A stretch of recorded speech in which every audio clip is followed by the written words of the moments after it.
Good evening. I call to order the meeting of the Planning and Zoning Commission for the City of Apache Junction. The date is Tuesday, November 23rd, 2021. The time is now 7 p.m. I invite you to stand with me and recite the Pledge of Allegiance. I pledge allegiance to the flag of the United States of America and to the republic for which it stands, one nation, under God, indivisible, with liberty and justice for all. Right. Thank you. Roll call. Rudy?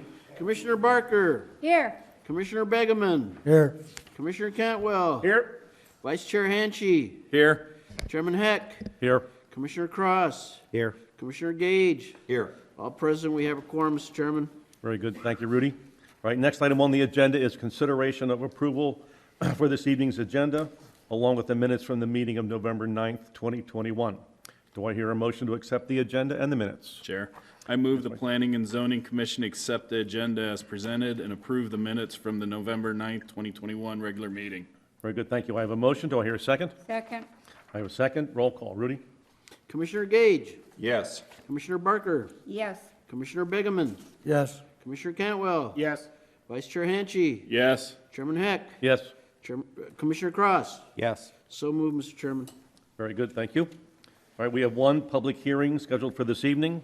It's item 21-683. It's presentation, discussion, public hearing, and consideration of case P-21-73PZ, a proposed rezoning by Plan Development requested by Chris Hundelt of Keystone Homes of 14.77 acres located at the southwest corner of Superstition Boulevard and Royal Palm Road from RSGR to RM2-PD for the purpose of developing a 166-unit rental residential community with the update of the requested traffic impact analysis.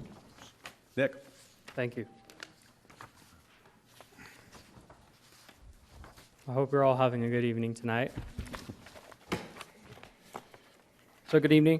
My name is Nick Leftwich, and I represent staff in a recommendation for P-2173PZ, the Keystone Homes rezoning, the Havenly Superstition rezoning requested by Keystone Homes. That was continued from the September 28th Planning and Zoning Commission public hearing. So for a brief overview of the rezoning, this request comprises 3 parcels, just under 14.77 acres, so just under 15 acres total. That is located just southeast of us at East Superstition Boulevard and North Royal Palm Road at that intersection. Now, the proposal is a 166 rental home community, and with that is the rezoning from the RSGR, general rural low-density single-family residential, to the RM2 high-density multifamily residential zone. So for zoning context, these 3 properties are currently surrounded by both the RSGR zones as well as the RM2 zones in a kind of a patchwork mishmash back and forth between 2 different zones and some similar medium density. There's an RV park and some commercial to the west. For every single rezoning request, a rezoning is compared and then evaluated against the general plan designation that is approved for the property as part of the general plan update. Sorry, dry voice. So in this case, the plan calls for the downtown mixed-use designation, which calls for both commercial, medium density, and high density multifamily residential. In this case, this is actually on the lower end of the allowable density. The proposed density is 11.07 dwelling units per net acre, as opposed to the maximum, which is, for this general plan designation, goes all the way up to 40 dwelling units per acre. So they're on the lower end of actually what is the allowable density here. So in the September public hearing, this case was continued for 2 months so that the applicant would be able to provide a traffic impact analysis in order to address some of the Planning and Zoning Commission concerns as well as the neighborhood concerns that were expressed that night. Since that time, they have delivered the traffic impact analysis to us. That was included in the staff report. And in that time, they also met with the neighborhood at the Circle C Stables just across the street of Royal Palm. They were able to meet with some of the neighbors as well as the representatives of the horse boarding community. And with both the traffic impact analysis as well as the comments of the neighbors and the commission, they have revised the plans with those things in mind. And with that, some of the updates that were provided in the staff report were regarding design updates. There's updated wall designs, entry monument signs, as well as changes to the site plan comprising a multi-use trail along Superstition Boulevard and extending down Royal Palm Road. There's also, they proposed the removal of two-story buildings from the site plan. So they changed their renderings and everything in order to reflect that. And one of the big changes to the site plan also was the removal of resident ingress and egress, so access to Royal Palm Road from the interior of the site. That has been changed out with an emergency vehicle access gate, and I have some exhibits to show that. So this is representative of the design change for the wall as well as the monument entry. Staff is supportive of these designs. It shows a lot of diversity in the materials, and we believe that it reflects a high quality of design. This is a zoomed out version of the updated site plan, so I have a couple excerpts to be clear. As you can see on the north side and on the east side of the property, within the right-of-way, so it's off-site and it's part of the road section that, and this has been run through our public works engineer. There is a 10-foot wide multi-use trail, both for horses and for pedestrians, bikes, and so forth. So you can see this is part of the on-site landscape strip, and then you have a bit of landscaping in between the property fence and the multi-use trail, and then you have the sidewalk over here. So this was an amenity that they proposed. They believe that it will benefit the community, and it impacts the site along that exterior edge. They would like to talk about that further. With that, we have our traffic engineers here tonight, so if you have any questions about the analysis, what things were warranted and what they found and how all this kind of impacts, they would be happy to answer those questions, since that's a little bit beyond my expertise, but we have them here tonight for that. Here's the excerpt of the southeast corner that shows the removal of what was two-way resident egress and ingress. Now it is a crash gate. So if necessary, like with a fire emergency or some kind of blockage in the front, it's a gate that could be opened, but it will not be, it will be closed and it will not be used for resident access in their proposal. Now with this, staff recommends the approval of P2173PZ subject to the conditions of approval found in the staff report. I make special note of condition number 1, which is that staff actually supports while the applicant has made concessions removing the two-story homes and removing access on Royal Palm Road, staff is supportive of those elements, believing that the two-story homes allow for larger home designs that are more suitable for the family sizes that we're trying to attract in our community. So with the way that the staff report is written, it incorporates the former site plan. However, this is, of course, subject to the Planning and Zoning Commission discussion and vote as your decision is of what to recommend. I just want you to be aware that if you prefer the applicant's updated and proposed design, it would be the 10/28/21, the October 28th site plan. And so we would just need to change the text in that and remove the last sentence that identifies the two-story homes and the access on Royal Palm. And with that, the next coming date is the December 7th City Council hearing. Do you have any questions for me at this time? The applicant has also prepared a presentation detailing all the different changes and so forth. So.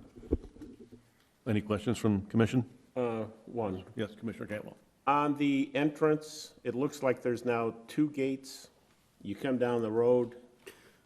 Do you mean right here and Yeah, right here? There's a gate on either side, Yes. right? So that if one is not working, they can use the other one. Yes, that was part of the plan, Yeah, I believe, originally as well. So because if you only have one entrance, then, what do you do when the gate fails? It's not Yeah. a matter of if, it's when. fair enough, yeah.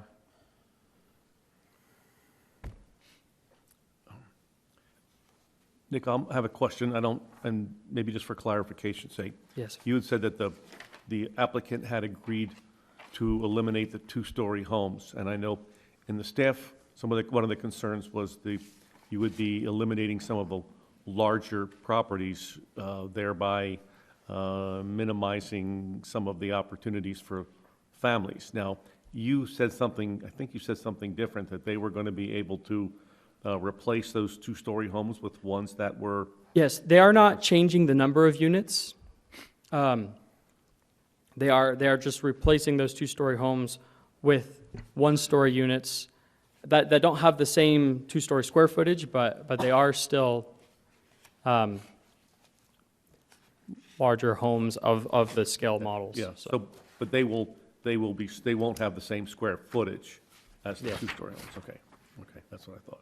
So just to clarify, there were a total of 7 of these two-story, Or there were 14 14. two-story home buildings. Yeah. So we thought there's some, rather than just have all level rooftops, some articulation in Yeah. the rooftop. We understand that this was one of the neighborhood concerns. This is one of planning staff's recommendations, looking at things long-term, but that is one of the items of our recommendation. It's up to your flexibility and up to your choice. But that is part of our condition 1. And with that, let me also make a comment. Not included in the public staff report I was provided today, and it will be provided in the staff reports moving forward. It was dropped off on each of your desks before you. The applicant has also proposed two additional conditions. And I bring this up just because it's not reflected in the public staff report. It is a condition for a tenant disclosure so that they are aware that they are around a horse neighborhood with the horsing community and the animals. And if there are any problems, complaints with smells and things like that, that would be handled by the property management itself. And they would be able to manage those complaints and the community interaction that way. So those two are conditions proposed today by the applicant, and they will be able to speak further to that if you have any questions about that. Any questions? I've got one. So the RM2 designation, the only variance they're asking for right now is reducing the setbacks front and rear from 20 feet to 10 feet. Can you point out on this diagram where those setbacks are? So the front as a complex is the Superstition Boulevard side. So with the audit, to address your concern or to your question, with the landscaping in the yards that they have actually proposed, there isn't much need for the larger setback. Currently, there is a 10-foot landscaping strip on this side, and then there is the homes in between. But just in case there's any kind of flexibility in the design, they have asked for that setback in case the home arrangement kind of changes and you have a point peeking out. But right now, that 20 feet would be, so starting from the edge of this home, this being the furthest up, then you have this space right here. So the brown edge right there would be the property line approximately, and then you have the 10-foot landscape strip on the interior of the property, and then you have the yard. So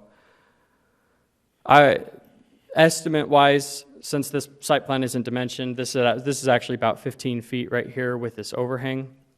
So this allowance allows for it's approximately about 5 feet closer to the property line than is currently allowed, and that just allows for the spacing of the site to happen as planned. So it's not the spacing between the units, it's the spacing between the... That is correct. The spacing around, of, yeah, Okay. that's right. The spacing of the units within multifamily residential sites is it's actually a building code item as opposed to zoning, so that is why the plan development itself doesn't affect that. Because within the zoning code, when there's a single parcel, the setbacks primarily are property separations as opposed to the building separations. So I don't have I guess I have it on this larger one. So on the other hand, the rear setback is the southern end. Within that, there is a landscaping strip bordering this development and the neighbors to the south.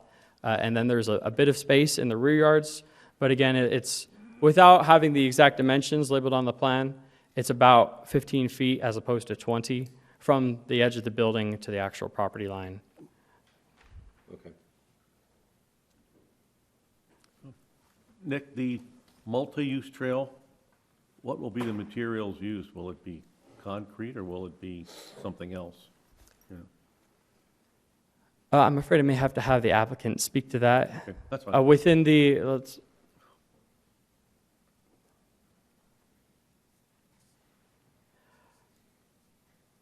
I believe it's some kind of decomposed granite, but I believe the applicant may speak to this, so they're giving me a thumbs up. Okay. It's not called out on this diagram, but it was proposed to be like just like a desert kind of trail. So the actual concrete sidewalk is still part of the street section. That's abutting that, but the multi-use trail was meant to keep more of the rural character of the neighborhood. Let me pull out a visual image, actually.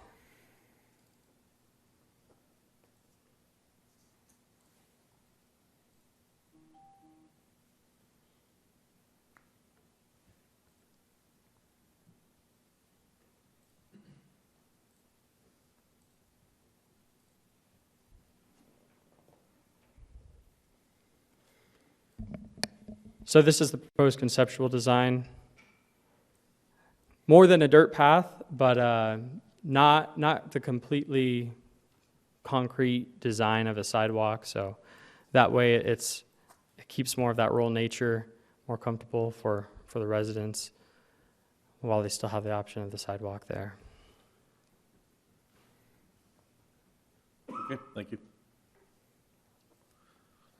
Any other questions for Nick? No? Okay, Nick, thank you. And I think we'll ask the applicant to join us.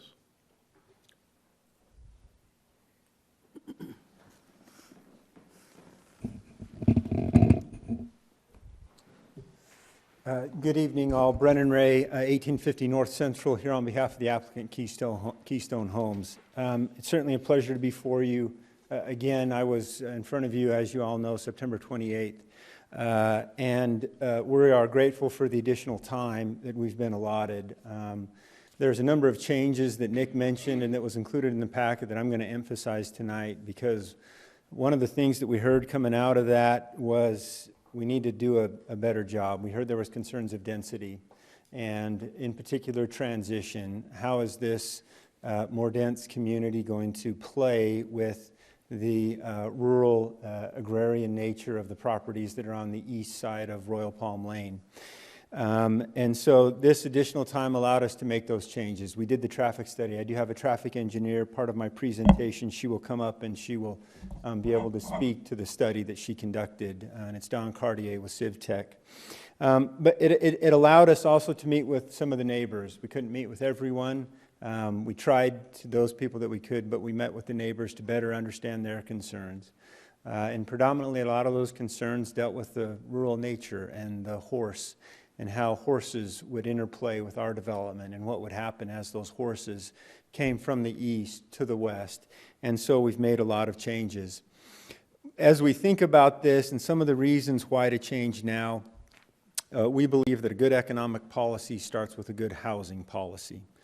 And we know that the city is very interested in pushing to get services, entertainment, everything in the downtown area. And we know that, again, to have that good economic policy, you have to have a good housing policy. And we believe that what we are doing in this kind of unique location helps kind of set the cornerstone of what the interplay is on that hard line that's been drawn in the general plan down Royal Palm Road. And a lot has changed in the last 20 years. And I know it's changed in other parts of the valley, and I think you all have started to see some of those changes to Apache Junction. And what people want and what people are looking for in homes have changed. Lot sizes across the valley, not necessarily Apache Junction, but are getting smaller because people are wanting a smaller footprint, wanting less maintenance, A lot of homeowners who got wiped out during the recession of 2000 and 2007 and 8 started to accrue some value in their homes again. And rather than experience that same phenomenon again, they've downsized and they're looking to take their equity out and to live. And this type of a community presents that type of opportunity. We believe that a lot of our residents are going to come from the surrounding area, single women or people that are just looking to downsize, that want to still go to the same church, still be able to access the same outdoor amenities, go to the same services, that just want to be in the same area, and this provides them with that opportunity. I think as we look at this, and I think it's important that the general plan to understand it, and all of these excerpts are from the general plan, but what in essence it's saying is that the downtown lacks the necessary density and residential development for the commercial services and the entertainment services and everything to take off. And certainly a successful downtown area needs a diversity of housing and housing choices. And again, I appreciate that we're on the very edge. And so we've taken a lot of time to focus on that. I think there's a lot of additional information on this, but I think the one I would draw your attention to is that last point, which says that it encourages high-density residential while preserving low-density areas on the general plan land use map. And we believe that we're doing that with a now one-story, predominantly detached, single-family home development. We've certainly made a lot of changes that have helped with the transition. Just for your edification and for the public's edification as well, this is what is taken straight from the general plan as to what this downtown mixed use area is to be. And you can see on there that the density that they're suggesting is a minimum of 13. Staff in their presentation and their reports of this area, they'd like to see up to 40 dwelling units per acre. And when we look at this is a zoning map. What's interesting to note is the same brown RM2 zoning that we're seeking actually exists east of us, east of Royal Palm, and that there are a number of properties that if they so chose to develop under their current zoning, they would be able to do this at a much more intense development. And what we're proposing, if you look at it, I think this comparison is important to understand. On the first column, the Apache Junction General Plan, that's the density. Again, the minimum density of 13, and that's 195 dwelling units. There is no building height that's called out that I'm aware of in the general plan, but when we look at the zoning that we are asking for, the RM2, that has a max of 22 dwelling units, which is double what we are proposing. It also has a building height of 40. We are requesting a building height with these one-story homes of 18 feet. So I recognize and appreciate that the RM2 zoning is a very intense category, but we are sensitive to the surrounding area and what is next to us to be able to do that. So tonight, I want to focus, as I mentioned, on really two things, and that's really addressing our compatibility with the neighbors to the east. And then the other one obviously dealt with the traffic. This is what our entrance to Superstition looks like. And I wanted to talk about that and then talk about kind of the changes that we've made. On the left is the site plan that was before you back in September.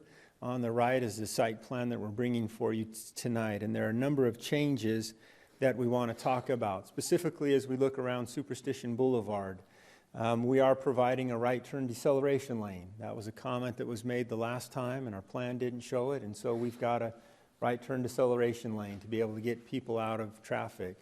We have the multi-use trail. We've enhanced the rural agrarian theming.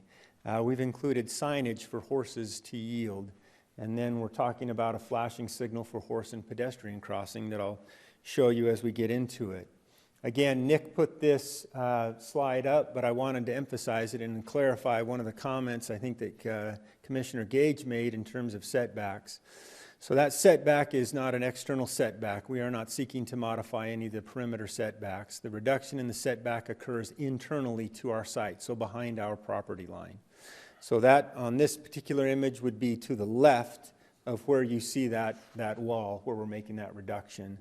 We still have approximately 10 feet of landscaping, a 10-foot multi-use trail, and then there's additional landscaping. So all told, there's going to be approximately 30 feet of separation more or less from where that sidewalk is, probably a little bit more than that till we get to our first building. And so we've done that. We've enhanced it by putting a split rail fence out there. And there's a hitching post, not that it's going to be a functional hitching post, but more for a decorative element to again convey kind of the rural agrarian theming. One of the questions that we heard was, hey, look, we're concerned as people are exiting your community that people aren't going to stop for horses. And so you can see detailed on there, we have a sign. And whether it's this sign that I put up or another sign that's better suited to say, hey, look, dummies, yield to the horses and people crossing by, we're more than happy to do that because we know that's important. And that was a concern that we heard from the neighbors as we visited with them. So we are proposing that. One of the things that we've done is changed our monument signage. On the top is the previous one that presented to you 2 months ago, and the bottom one is the new one. You can see the changes that we've made with the kind of beam look and the Spanish tile roof. Again, trying to embrace the area that we live in. As we move along, the intersection of Superstition and Royal Palm was important, and I know Nick showed this. In terms of the composition of that multi-use trail, we've been told that decomposed granite is a good thing for that type of trail. If there's another surface that a horseman or horsewoman would suggest for us to use there, we're more than happy to listen to what that suggestion would be. But the plan is that would be a solely dedicated 10-foot decomposed granite trail along there. As we get to the intersection, we heard it was important for people to be able to get north, to be able to get to the land, whether it's people on horseback. And part of our traffic study, we did count the number of horses on a Saturday. I believe there was about 8 horses that went out there, and we understand that that's just the beginning of the busy season for horses up here. And so we recognize that, but we wanted to show that we listened and we paid attention. And so what we are proposing is a flashing signal. Now that flashing signal, this is taken from another development that Keystone has worked on, but there will be a button down low for pedestrians, and then we're going to make sure that it's got a button up high so that people on horseback, if they don't want to, don't have to dismount. We were also told that it was important with that crosswalk that we don't have horizontal striping running through the middle, that we keep lane lines, essentially, because we were told that horses do well with lane lines, but if you start putting things in front of them visually, it prevents them from wanting to cross. And so very purposefully, we've got lane lines out there and doing that. Again, along Royal Palm, we've continued kind of the same thing with the multi-use trail, the theming, and the signage. In particular, we've got a horse ramp for people coming from the east that lines up with Ranch Road alignment. That leads to one of the neighbors that we met with, Beth. I don't know if she's here tonight. I haven't looked, but talking with her, it was important to understand, well, how are we going to get to this fancy trail that you guys are trying to connect? And so we've done that, and I can show you that. Again, you've seen this exhibit, but I wanted you to see it and the residents to be aware that we're doing a similar thing along Royal Palm. One of the things that we did was update the walls, and you can see there the previous wall on the left and our updates on the right. Again, we've tried to do something that would kind of evoke rural agrarian theming with the use of the beam pattern in the walls and the stone columns, and even our pedestrian gate, which we've tried to, again, emulate and look at that. Again, this is a detail of what that ramp crossing is supposed to look like. Again, we plan on making it so that it's open for people coming out of that Ranch Road alignment, that they're able to get there. And then you can see there we've got another Yield the Horses sign that's up there, because again, we presume that people are going to yield, but we wanted to make sure that everyone knew that that was something that was going to take place there. And then as staff mentioned, the plan on your left, it was the one that we showed back in September that had the Royal Palm exit. The one on the right shows us eliminating that, and it's become emergency access. And again, even the design of our emergency access crash gate kind of evokes, kind of rural agrarian theming. So with that, I'm going to step aside for a minute and invite Don Cartier to come up and speak, and then I'll close a few words. We've got some slides to talk about traffic and stuff like that. So, Dawn? It's always tough to follow Brennan. Short girl behind tall guy. Dawn Cartier with CivTech, 10605 North Hayden Road.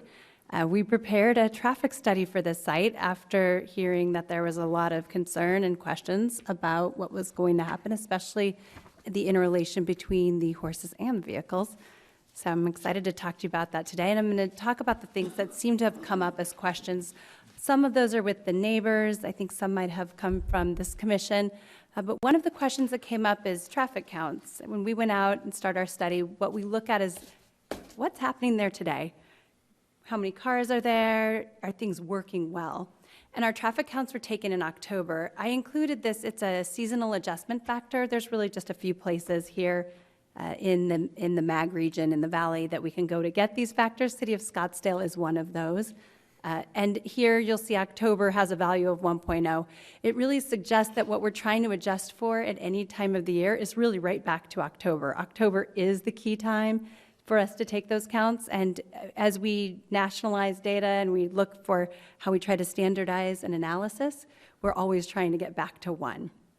October is a great time of year. School's in session. Our snowbirds show back up, and we can account for everybody. And weather's great. People are out and moving around. Going backwards. Oh, am I? Okay. Here, this one, I'm sorry, I'm going to get out of there. Our entry here, we're showing that we've added this deceleration lane. It was not in the original plan, but is distribution the next slide? Maybe I can go back and forth here. But looking at our site, our directionality of traffic, our access points about here, we believe is going to be primarily west on Apache Trail, with a large amount of that south on Idaho Road. And that means that traffic will also come back that direction as it heads towards the site, Idaho Road, Apache Trail, and at the end of the day in. We wanted to make sure that Superstition was running unimpeded, so the addition of that right turn lane will allow those vehicles to move over through traffic to head straight through. And here, we're showing the amount of traffic we're anticipating from the site on each segment of roadways. So you can see here to the west, these higher numbers, to the east, much lower numbers, with just a small amount of traffic anticipated to be using Royal Palm. Now, there's the grocery store and some commercial here down off of Junction that we'd anticipate some people might come around and use Royal Palm to use. The total traffic there is just 8. So the numbers in the front, those represent the AM peak hour, and the numbers in parentheses in the back represent the PM peak hour. So in the morning, we'd anticipate about 8 people on Royal Palm, with the majority of our people over here, over 110, west on Superstition.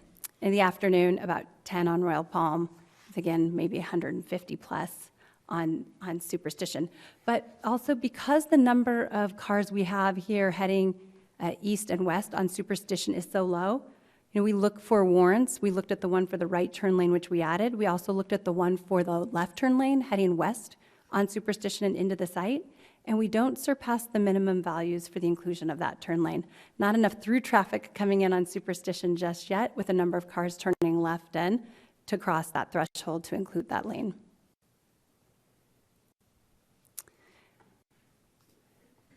So our traffic study looks at analysis of how things work without us and how things work with us.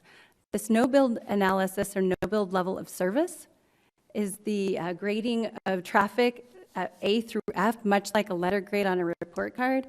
Here we think of things as D or better is acceptable, and you'll see as you look through our letters here, we are meeting that target all the way through.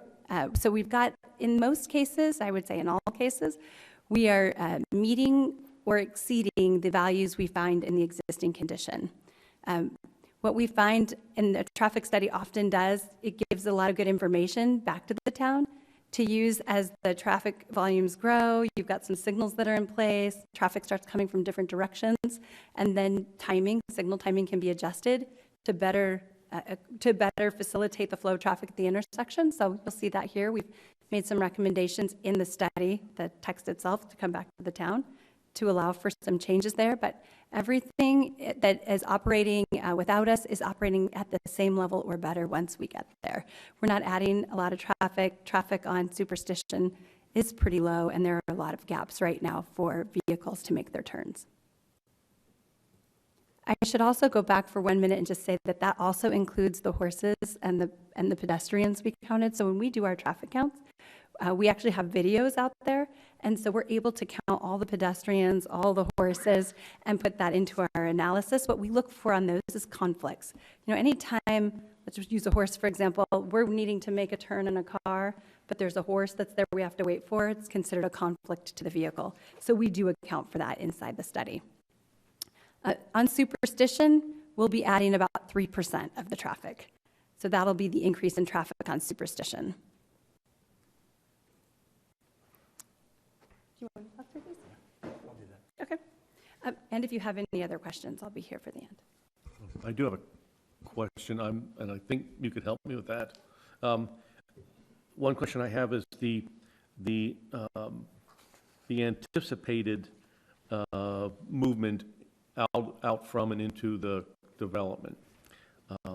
Now, there are 166 units, and I would believe probably at least half are going to have 2 vehicles, I would think. So we're talking what, 240 vehicles, and I'm a little concerned. We're saying that in the morning you're going to have 92 of those are going to go out, and 104 in the evening are going to come in. I guess how do you? I mean, I realize not knowing anything about this development, that seems a little light to me for that. Chairman Hack, it's a great question. So I'll start with, we use a national standard. It's what's required of all Arizona, from all Arizona cities and municipalities in regards to generating traffic. We use a manual called the Institute of Transportation Engineers Trip Generation Manual. It has been around for a very long time, 30 plus years. They have been amalgamating data from these types of developments. Those updates come out. In fact, we just got one to add additional resources and data in.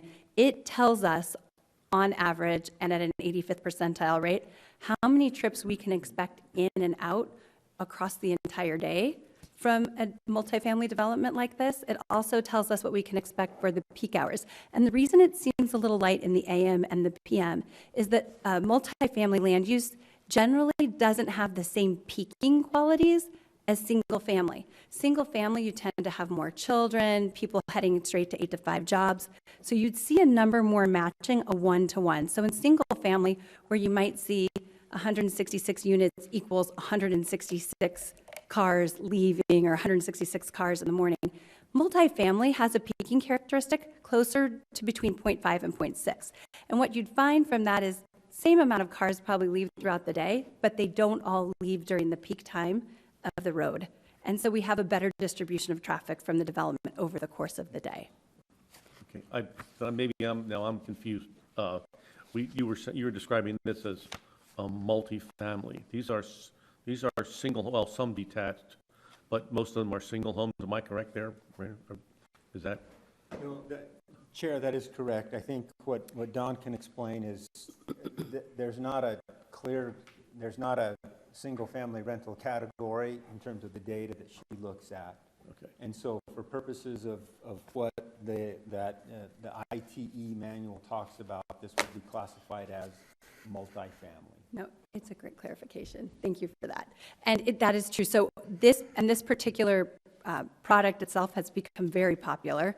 And so the trend is to study it more as multifamily because as opposed to a ownership model, it's a rental model. So if that makes sense, how all that comes about, yeah. Okay, so I'm not totally on board with that, but okay, I'll accept that. Chair. Yes, Commissioner Cantwell. Okay, help me understand something. When I'm taking a look at your traffic counts, and let's use point 2 here, where you have 85 and 56 on the westbound and 29 and 96 on the eastbound. With the 85, that is the morning, and the 56, that is the afternoon, correct? That is correct. Is that total during that morning period, or is that per hour? That is just for 1 hour of the day, Okay, so that is per hour during morning rush. So if during the morning, highest rush. so if morning rush, if morning rush is 2 hours long or 3 hours long, then we would be up to the 170 or 200 cars that we're talking about. You're right, and so yeah, it gets a little technical, right? If we're studying everything straight, single family, which as I look in here conservatively in our study, we did do that. You'd expect the bigger peaks to come right on an 8 to 5 work day, or school tends to start at 8. So morning becomes our really big time of everybody leaving. Under this particular type of land use category, where we don't have that same everybody leaving at 8, what we have and what we're showing here is 85 people, call it 93 people, right? We're showing leaving in the morning, and I could peek at my numbers in here. But that's the number that are leaving in that 1 hour at the highest hour, between 7 and 9. So that's just 1 hour of the day. Okay, so total between 7 and 9 would be much higher than that. It would, and we'd also expect a development of this type to potentially have some higher, not nearly as high as the morning or the afternoon, but something that would more support different kinds of work that's maybe not 8 to 5 work. So, our more affordable rental housing communities tend to attract people that have jobs that might be more, fire, police. They've got different shifts, 24 on, 24 off, and you'll see them leaving and coming at different times of the day. So that's what that data would reflect. It covers a larger range of workforce types. Okay. Also, when you started out, you used your monthly analysis. I saw that was based on Scottsdale. Apache Junction is probably a little bit different because our population, doubles in the wintertime as opposed to the summertime? So, and October is a transition period. So it's probably more like 75% rather than 100%. So you would support an increase in the traffic counts of up to 25%? Yes. Okay. As anybody who has been driving around here in the summertime and is trying to drive around here now can easily attest, it's different. Yeah, I would say it even spikes more after Christmas. Yes. Yeah, for January for us is peak time. October is probably 75%, and June and July is probably 50%. And that is a little bit more than the chart I was showing. If we Yes. could go back to it, but the chart I was showing also has slightly higher 1.05s Yeah. in March. It was plus or minus Yeah. 3 to 5%, which, okay, may make sense based on Scottsdale, doesn't make sense based on Apache Junction. Thank you very much for those. I wrote that down, Commissioner Cantwell. I would say that the number of cars we counted were sufficiently low that I don't think that increase in trips would actually change the outcome Understood. of our study, but I'm happy to make that adjustment. The main thing that I needed to understand was that this was, traffic per hour rather than traffic per 7 to 9 shift. And then also that the actual counts may be higher at times, although, I don't know, my perception is that the people moving into this are going to tend to be less, let's see, we can't call them snowbirds, they're now, winter visitors? Or seasonal residents? Seasonal residents. Yeah, those are nice residents to have because they definitely don't leave they don't all leave at 8 and they don't all come back My at 5. suspicion is that this development will be more year-round. Right. Oh, more of a year-round. So then it would reflect more of what we're showing here. Okay. Correct. Yeah, I know, I definitely appreciate all of that. Okay.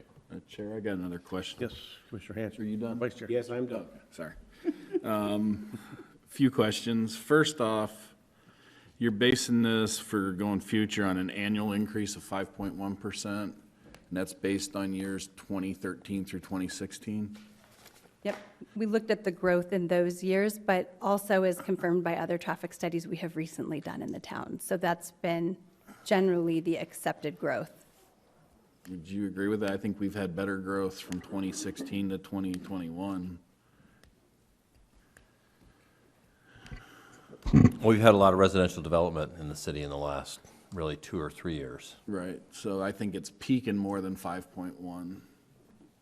But we do traffic counts, the city engineer, Emil is here. I think we do them every year, every 3 years annually, and we do a winter sometimes, not every year, but we do winter counts. We do annually in February. Yeah, so we do our counts that these studies can use, that's available. Yeah. I mean, I would just tend to In the highest disagree with the peak bar- 5.1. I think that would be a little conservative, just based on the growth that's happened since 16. And that's just what I've seen since living here and everything. Then my other question is, you did this on 2 days, the 12th and the 13th of October, were all the intersections done? That is correct. Okay, I just wanted to make sure I had that right, because again, I do agree, we tend to get, flux in October, then again after Thanksgiving, we get another wave, and then again after Christmas, we get another wave. I mean, go watch Fry's, you can see it.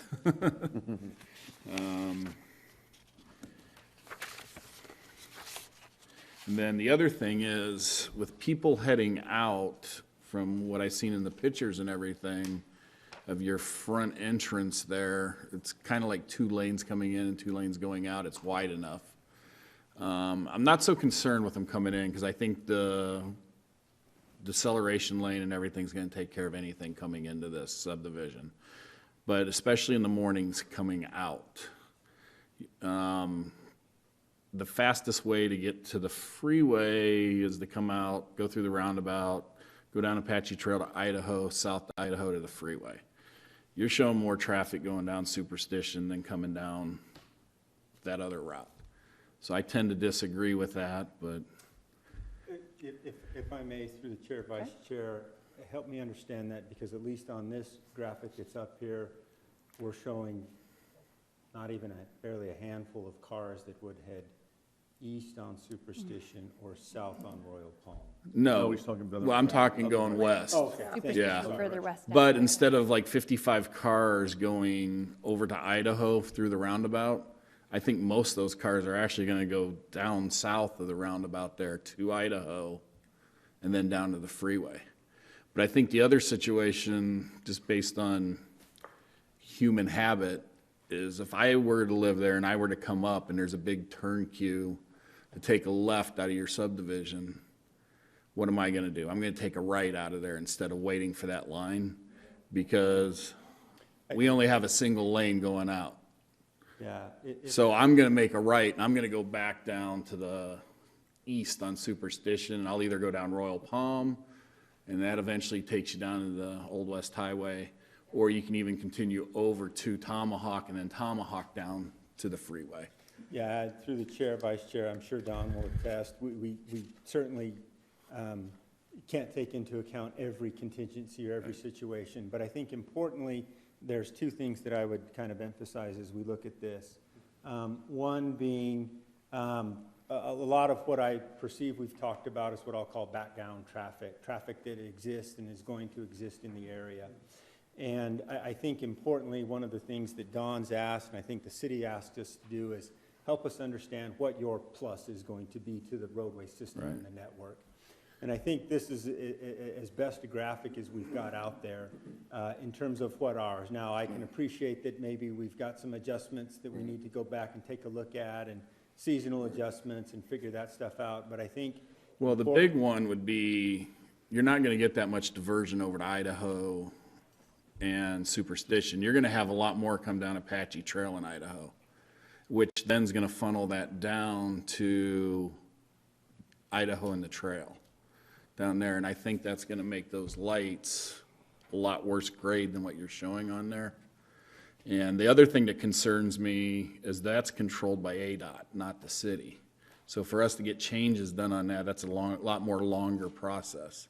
I ain't saying that it can't get done, but ADOT controls that, not the city of Apache Junction. Yeah, no, through the chair, vice chair, we do understand that. I think And we can go back and look at the distribution. We're grateful for the input that we received. I think one of the things that I've always heard whenever I talk about multifamily is you're just going to put so many cars on the arterial street system that we're just going to be SOL, my words, not anyone's words up here.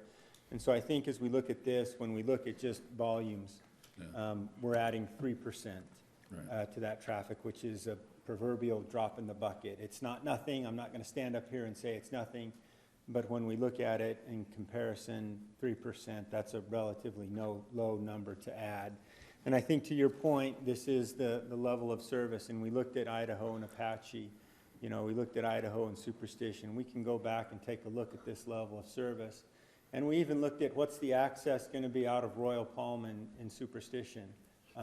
Obviously, there's nothing to compare to. That very bottom number on it has Access A, which is our access point, Superstition Boulevard. And you can see there, northbound shared, westbound left, what our wait times were going to be. And so we're happy to go back and take a look at this and update it and see, with this input that we've gotten, to see what, if anything, those numbers change. And we're happy to work with the city on that. Just 2 points of clarification, because I think they might be helpful. And yes, Vice Chair, happy to move that traffic onto Apache and off of Superstition a little earlier. We do have a number of those cars once they're taking Superstition, making that left and not going through. So I think the signal of concern is actually accounted for in the analysis. Once we change some of these other things, we'll take another look at it.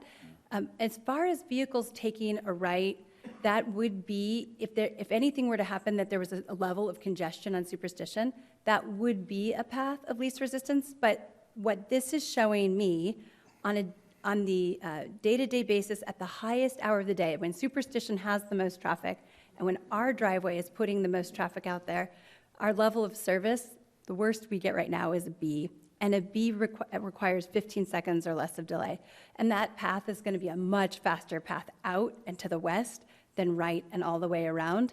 If we start hitting a level of service D after we change these numbers, I would start to have some concern about neighborhood cut-through traffic that at this particular level of evaluation, I don't have yet. So I wanted to point that out. All right, thank you.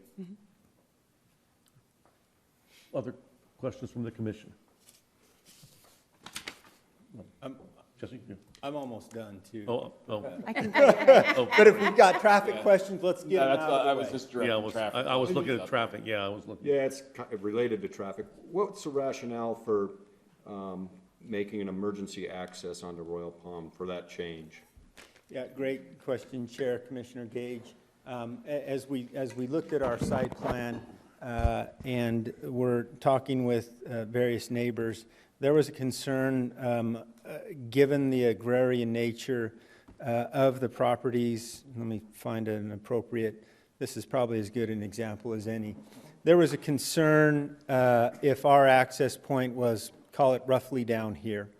There was a concern that our traffic exiting would conflict with the Lifestyles headlights coming out, that we'd put a lot more vehicles on here than we anticipated. And that was one of the things that Don actually looked at was, all right, let me run an analysis with it having that access point, and then let me see if things still work and function at appropriate levels of service and all that without it. And that's ultimately what she concluded, which in part helped us to make the decision, look, the neighbors are concerned about it.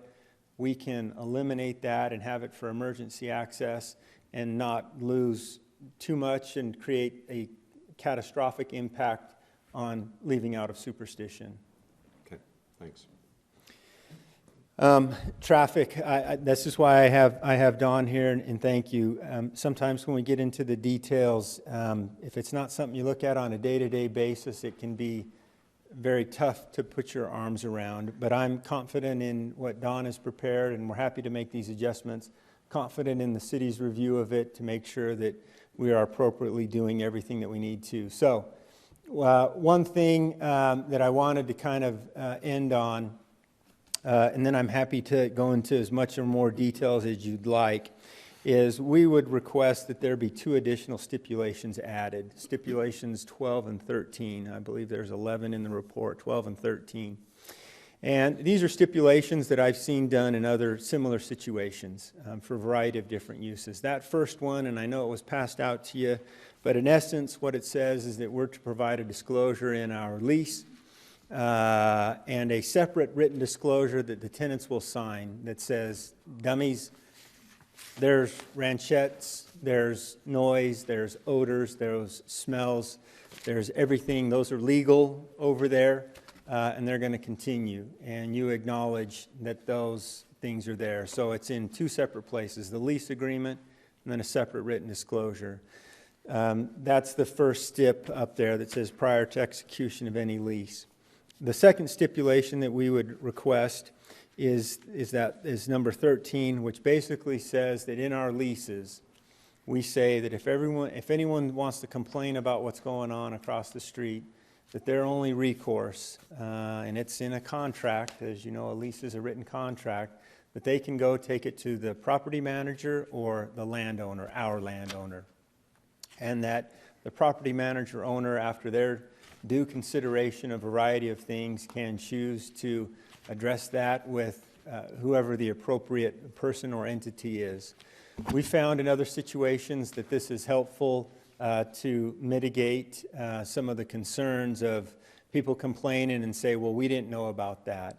And this is the best way that I know, that I've seen work in other similar situations where I've got rural next to more density that has been helpful.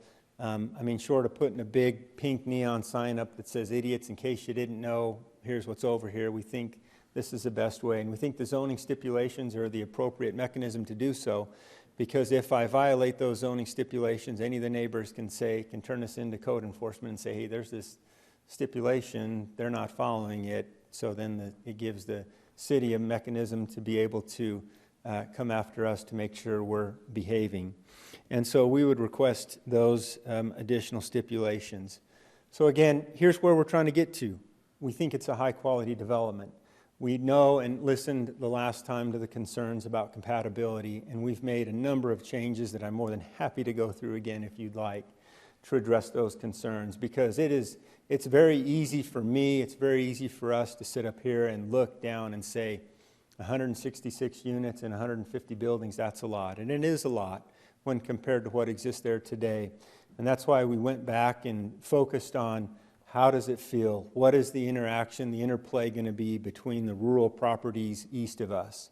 And we've tried to soften that through landscaping, through the design of our walls, through listening to our neighbors. At one point, we were planning to do a little bit of view fence along Palm Road, but some of the neighbors said, hey, look, no view fence. Done, gone. We're happy to do that. And I'm certainly appreciative of staff's recommendation for, hey, we staff want 2 stories. I'll be here to tell you we don't want 2 stories. That's not what we would ask you to recommend. We are good with a 1-story development. And we think that helps in keeping, because again, I appreciate that I'm on the edge of the future downtown area. And we think this is an appropriate development. We think the changes that we've made are good. We've heard positive things in terms of some of those changes from some of the neighbors. I'm sure there's going to be some that'll speak tonight that still express a concern, which we respect and understand. But with that, I'm happy to answer any additional questions that you all might have, but we would request your recommendation in accordance with staff's recommendation, modified. I don't want 2-story homes, and we'd like those additional 2 stipulations. Okay. I have 2 equine questions. And I don't know if we can get back to that, the crosswalk that's the yield to horses and such, that, just to make sure again that I don't know how far back that goes. I know a fast way to get there. Yeah. Are you talking about our main entrance Just or on showing Royal Palm? Yeah, maybe that's it. No, it's the one that shows, I think it's the one that shows a crossing This is the ramp superstition. across, that was the ramp across. Yeah, that's it. Okay, so that, if I'm understanding, that's going to have a yield to, well, horses and pedestrians, right? don't know if this particular one will. If that's what we need to do, that's what we plan to do. I believe out there today along Superstition, there are 2 signs that sit not too far from Royal Palm that have horse crossing those. I think our recommendation would be that we take those signs and mount it on this flashing structure, or we do another sign similar so that people are readily able to identify that this is a crossing area. And then with those flashing lights, if you've ever seen them, they draw people's attention as well, and that, pedestrians are... Yeah, okay, I was just thinking, if you're going to make that a yield to horses, you're gonna have cars come barreling down there, and then all of a sudden, you're gonna have a horse step out in the road, and you're gonna have some bad outcomes from that. So I don't know that you could ever make that a yield to pedestrians or horses or anything. No, and the yield sign that we're talking about, that was internal in our site. That's where this sign is. You can see right there where my cursor's moving, where that sign would be. That's within our property. Again, to notify our residents, just to, hey, be careful when you guys are pulling out. All right. The second question, with that multi-use trail, which I like the idea of that. Obviously, if you have horses walking along there, they're going to leave deposits as they go along. I want to make sure that the renters there understand that's going to be there. Horse riders aren't going to stop and clean up where the horses have their droppings. So, I think they need to understand that's, it breaks up, it decomposes over time. decomposes pretty fast, but still, when it's first there, it's a little ripe. So just want to make sure, that the renters there realize there is no obligation for riders to stop and run back and clean up. Chair, we're happy to, if we need to make an adjustment to that stipulation number 12 that we are proposing, to specifically say, hey, there might be some road apples out there. Don't pick them, don't eat them, Yeah. and they'll be there. We're more than happy to include something like that if we need to. All right. No doggy bags, huh? You can take all you want. It's great fertilizer, it really is. It is, good for gardens. All right, any other questions from the commission? Chair. Yes. Vice Chair Hanson. I believe, I didn't print out everything. I did read through all this several times. I thought I read, and I just want to make sure for clarification, weren't you leaving extra space on the south side for a future trail as well? Thank you for bringing that up. You won't be able to see it, but if I was to zoom in, but you are correct. On the very south side, about where my cursor is, we have left 10 feet outside of our wall. That is to be a trail. As we look at the bigger picture for what's going on up and around there, staff suggested, and we agreed with that suggestion, that there be a trail so that people leaving here don't have to go all the way up to Superstition just because our development is there. So there will be a 10-foot trail along the south, probably similar to what we've shown along Royal Palm and Superstition, to allow people that east-west access through the southern part of our site. And that was, again, presuming that the city's vision comes to pass of what this downtown area is supposed to be. I know that in the general plan, walkability is a very important component of a downtown area, and being able to make it so that people don't have to drive cars and walk through. So yes, there is a 10-foot trail, and I believe there's a stipulation, if I remember right, in the report that talks about that. Are you going to decompose granite that or leave it natural desert? What's the plan? Through the chair, vice chair, I don't know if we've really decided particularly what that is. It's not going to be concrete, whether it's a natural condition or there's a decomposed trail similar to what we're doing. We'll work those details out with staff. Okay, thank you. Thank you. Any other questions? I have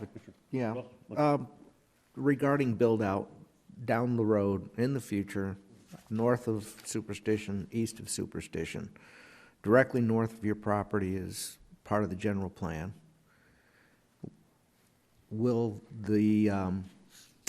How will that affect Superstition and your proposed trail with a split rail fence? If they have to widen Superstition Road, or Superstition Boulevard, will that cut into that pathway?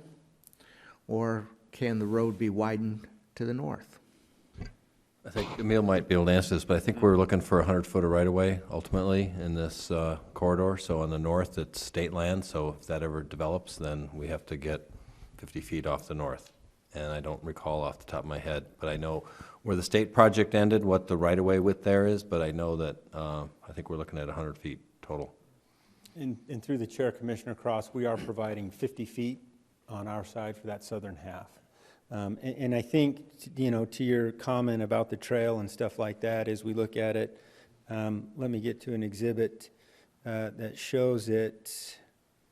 This is as good as exhibit as any. I think one of the things that we look at is that there is some landscaping before we get to that wall that I suppose that if we needed to give a little more, we can give a little bit more.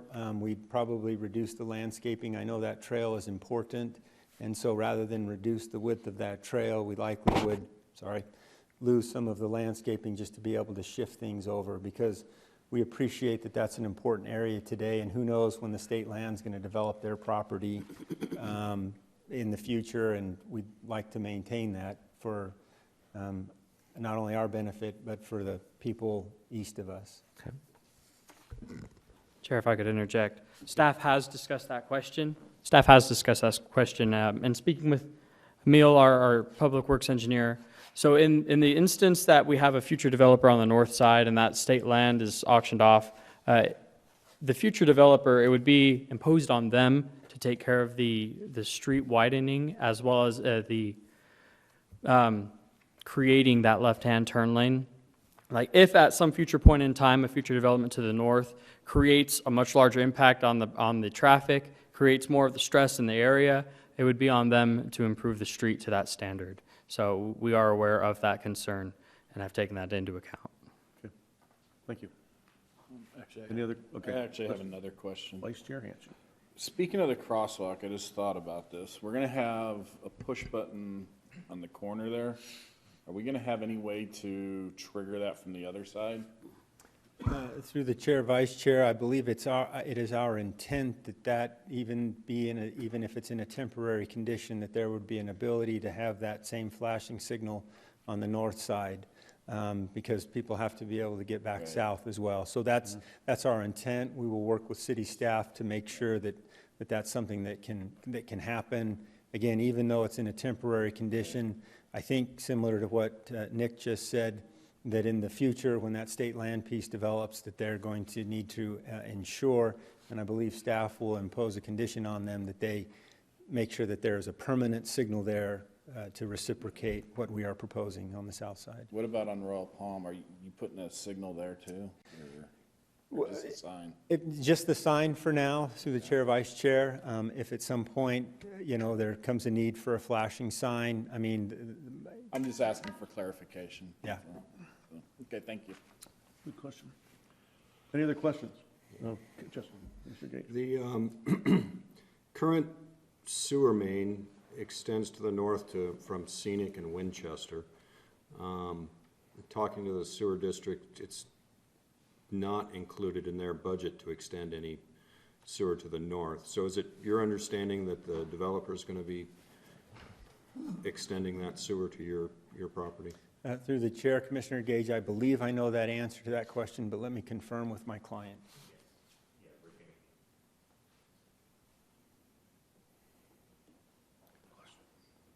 Just have a lot of gray water running up into the street. Chair, Commissioner Gage, I think that main is at Scenic and Winchester, and we are picking that main up at Scenic and Winchester and continuing it to our site. Okay. And you'll run down Scenic and then up Royal Palm, I assume? Be the way it will go in? That's one of the proposed routes. Okay, good enough. Okay. Thanks. Very good. Thank you. Any other questions? All right. Thank you, Mr. Ray. Thank you. And Chair, if I may, if there's an opportunity for me to respond afterwards, I'd certainly appreciate that opportunity. Yes, okay, yeah, just write down the questions if you hear them. All right, well, this is a public hearing, so members of the public have the opportunity to speak on this matter. To clarify, statements from the public must be related to this case and none other. When recognized by the chair, please come down to the podium, state your name and address for the record, and then present your statement. Please make certain to speak into the microphone, and there is a 5-minute time limit. So we'll start off first with George. I'll get you out of the way first. Good evening, George Schroeder, 2444 West Virginia Street.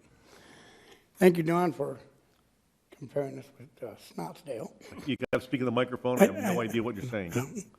I was just complimenting that we're being compared with Snotsdale. And I'm wondering what area they did their studies on.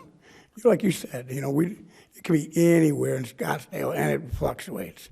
You go north, little traffic. Go up McDonald, a lot more traffic. You go down McDowell and Tempe, lots more traffic. Okay. So, I like your question. We're looking at 5 to 10% growth, percentage points in our traffic in that area in the next 5 years. Because it's going to get some type of development all around there. There's a lot to unpack here, Larry. So, the traffic going west up Superstition, there absolutely needs to be a double lane up to the roundabout. Not just for today, but in the near future. Those other areas are going to be serviced. That increases tenfold the traffic going east and west, going on to Superstition Boulevard. The horses, Mr. Heck, we've stopped and petted your horses many times. Maybe you don't remember us, but anyway.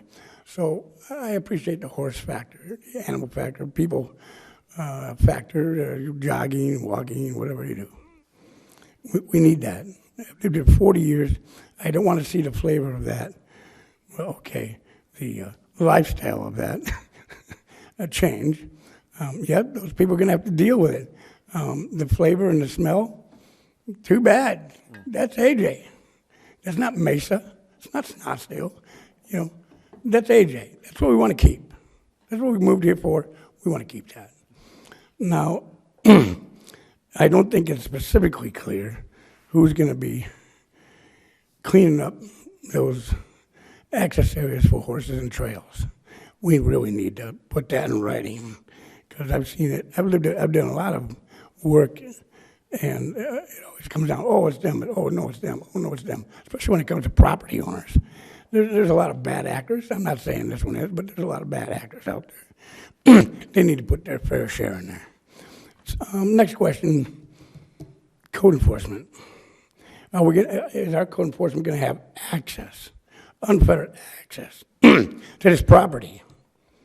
We need it because, again, they might not be that bad, but there are bad actors out there that don't seem to keep up with what's going on. And the city ends up having to come back and deal with it again and again and again. So we're going to have a lot of homeless around there. We need to keep that in mind. This is their territory. I've been here a long time. So I like the idea.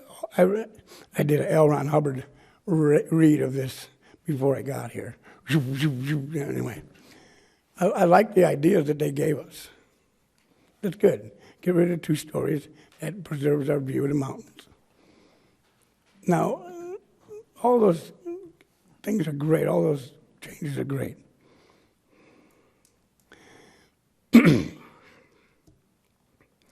But we can't build our way out of our problems.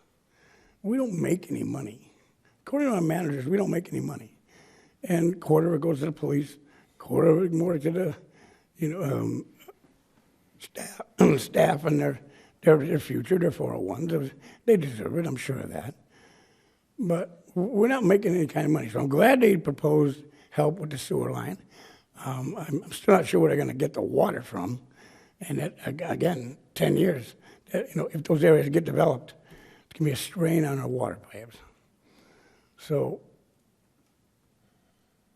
we need to do some soul searching and look at our city and who's being served and not being served. All that looks great, but we can't build our way out of this problem. We need income. We need money flowing in here. And this is not going to do it. This doesn't bring us that much money. Sorry, but it doesn't. It brings people. Great. It doesn't bring us any money. Anyway, I hope all of those issues are concerned and dealt with, and I'm sure there'll be more in the future. So let's keep at it. Let's give it a go, see what happens. Thank you. All right, yes, ma'am.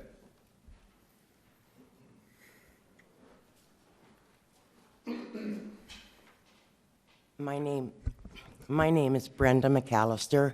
I live at 724 East Scenic Street, so I am on the back end of this proposed 166 homes. I've heard a lot of sugarcoating from the developers, et cetera, here, and I'm not sugarcoating anything. I'm going to spell it out the way I feel. We're going to lose all of our wildlife, from the great owls to their babies. I've watched them. We're going to lose coyotes, roadrunners. Our home values are going to drop, absolutely. We're on acre and a quarter here. My home value is going to drop considerably. What about water?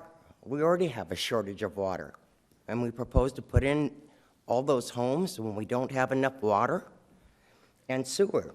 I'd like to ask this gentleman here if water and sewer is going to come down Scenic up through Royal Palm. Is that it?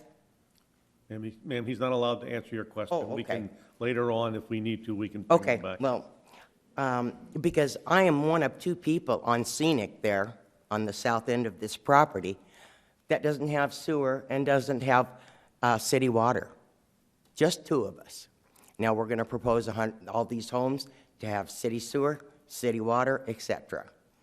I stopped by the planning department today and picked up what's going on in AJ.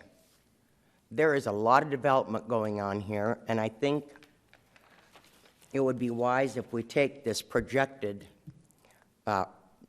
residential rentals somewhere else. So I am not in favor of them building this monstrosity. There will be problems with the traffic. There will be problems with crime. It just goes with how huge this project is. And so if any votes are happening tonight, my vote is no, because I've got to go. I'm on the grand jury in Florence in the morning, so I have to get. Thank you for listening. Thank you. Thank you. All right. Yes, ma'am.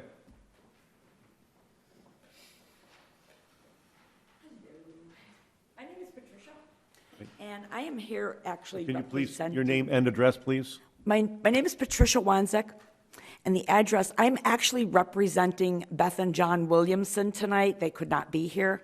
And the address is 971 East Ranch Road and Royal Palm. So we are directly across from this project. It is a horse ranch with a lot of boarders. I'm one of them. I'm a boarder there.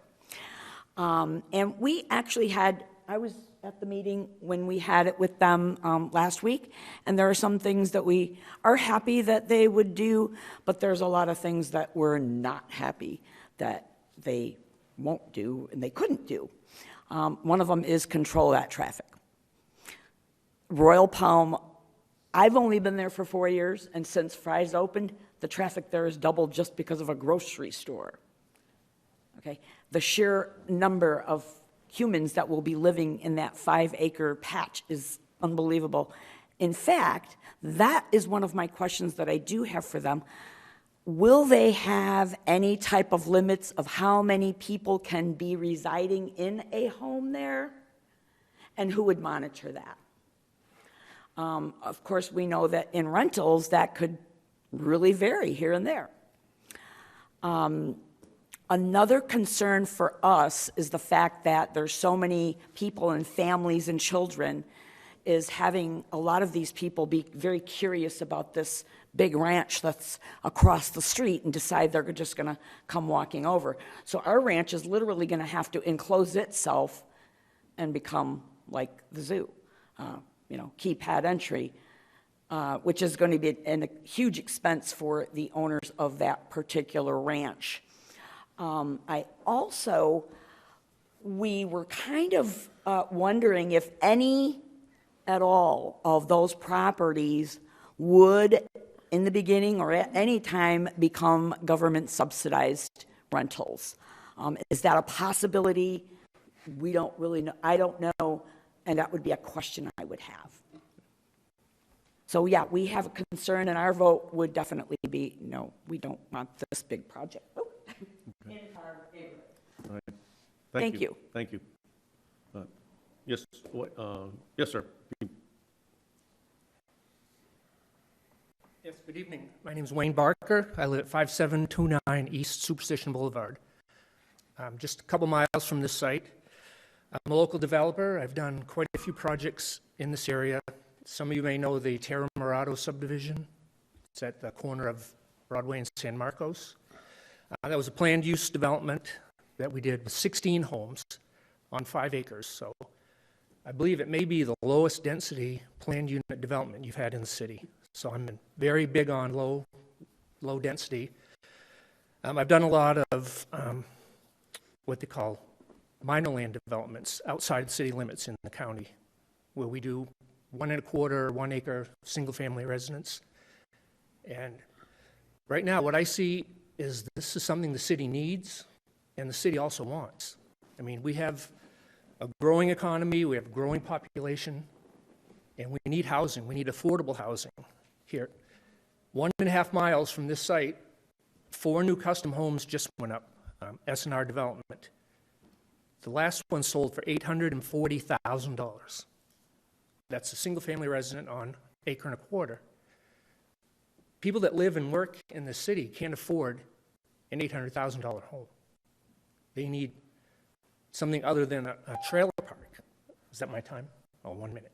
No, I mean, alternatives are more mobile home sites, mobile trailer parks. I mean, that's not what the city needs. I think these guys have done a remarkable job of addressing the neighbors' concerns.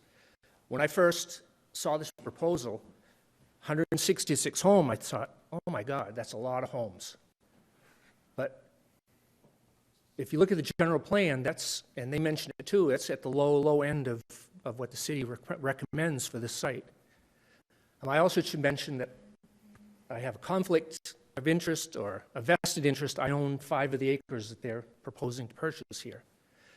And I could have kept that. In fact, when I purchased it, my intention was to build 5 custom homes in the $600,000 to $700,000 price range.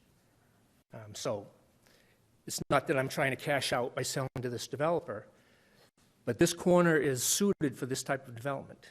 It's right near the roundabout, the new rotary. It's got access to the mountains, access to the city. And what I can say to the neighbors is change is always traumatic. You know, we love the land behind us to be vacant and open, covered with rabbits, roadrunners, but that doesn't fit in city limits. I mean, we have a population growth, we need housing, and I think they've done a tremendous job in addressing everyone's needs. Thank you. Thank you. Someone else? Yes, sir. Oh, I'm sorry, Steve. Steve Byfield, 561 East Saddle Butte, Apache Junction. I'm the chair for the Chamber of Commerce. It's not always the chamber comes to building and zoning and talks, but you can see how important we think this is for the community and the business community. We need growth, and we want it controlled growth, and this is what this is. This is a beautiful development. They've it's not going to be, you know, the typical trailer park or, you know, apartments that people leave for the season, and we're going to have an influx in and out. I mean, I manage one of the largest communities in the city, and we go from 1,800 to 100 people. If we can keep 200-300 people in the city all year long, that's a win-win for the business community, no doubt. The growth of this area is also going to increase the taxes, and we go off sales tax. It does nothing but bring in more revenue for the city, which is dearly needed. We don't have a lot of ways of making money. They don't go around finding people just for income. You know, it's done by sales tax, and we definitely could use that. it's close to the downtown, and that's going to be a great thing. They're going to be able to shop and dine down in this area and build more traffic. We'll bring in more better businesses, and maybe you'll see the shopping center down there. It's been an eyesore for years, improve. We would hope, and things like this will bring that growth, and that's what the business community is hoping for, and we definitely think that this would go a long ways in helping the community. It's an upscale neighborhood. I mean, I hear people always say, well, it's going to bring crime. Just because there's rentals does not automatically bring crime. I started my career in property management of apartments, and we had apartments that ran $200 a month clear up to $1,300, and crime isn't guaranteed out of a rental unit. I mean, you got crime in the city, with acre and a quarter houses. I mean, criminals don't just live in apartments. Rental, believe me, they're all over. So I guess to say the final is that the Chamber of Commerce fully supports growth like this, and controlled growth, and beautiful growth like this. Nice neighborhood. They've listened to the community. They've done as much as they can to solve their issues, and I think that we would like to see you pass this and move it on to the chamber, or the to city. Thank you. Thank you. Yes, sir, did you want to come down? Yes, sir.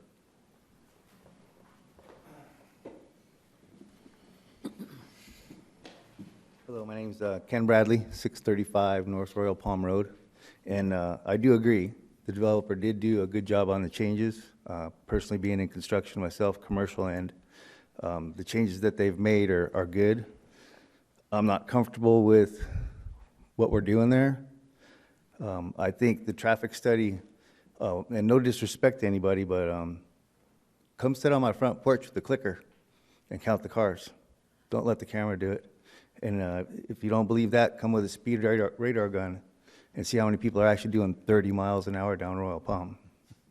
So, and I'm telling you, some of them come down there. I don't even know how they stop at the stop sign.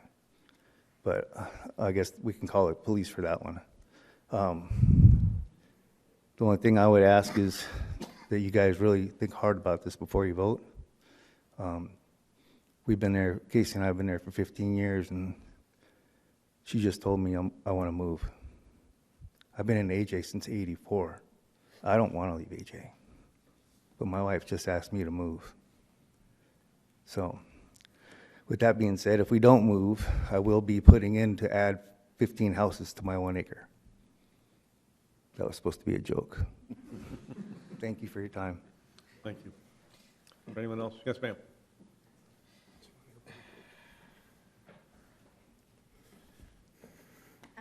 I'm Casey Bradley. I'm the wife, 635 North Royal Palm.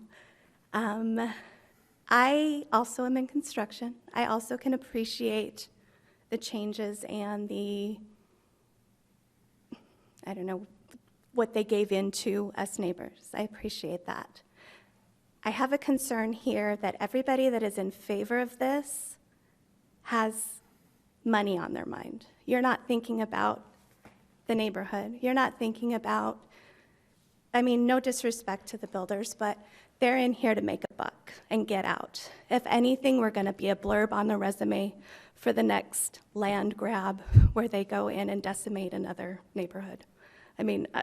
That's just personally how I feel. This is apartment complexes, and I see nothing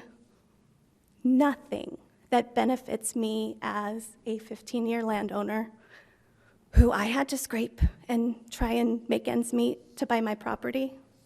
When we bought our property 15 years ago, everybody laughed at us. Why are you buying out there? We chose to have a rural lifestyle. Why are we trying to develop every inch of our rural lifestyle when that's what makes us AJ?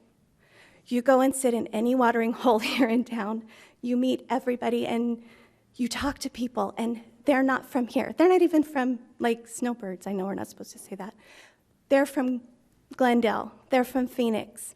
They're riding out here on their Harleys to enjoy the countryside, to enjoy a small town feel. I pray that you guys, as our elected leaders, take that kind of information into consideration, hear our concerns, and understand our concerns are as legitimate as bringing businesses in are for the council, or whoever they are, the Chamber of Commerce. I personally, my husband commutes to Tolleson every day. We choose to live where we live for the lifestyle we have. My husband commutes 70 miles into Tolleson. He did that for 4 years until he finally got a job on this side of town. We choose where we live, and quite frankly, I'm going to be the selfish homeowner and say, I don't care if people don't have affordable housing out here. That's not my problem. Nobody helped me when I was buying my property.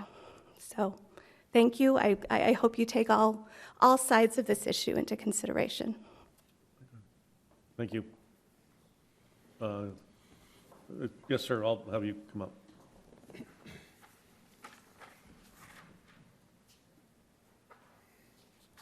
Hello, I'm Tim Sheehan. I own AJ Apartments, 357 South Winchester Road.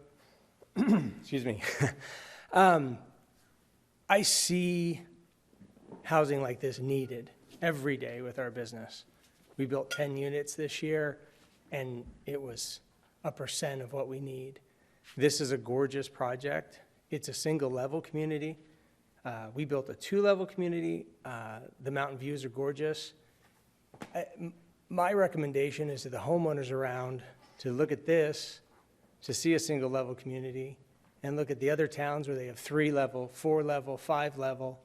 That's because everything's getting built out, and that's what's left, and you start going up. So you do have to make some considerations with the raw land. All this raw land in downtown is privately owned.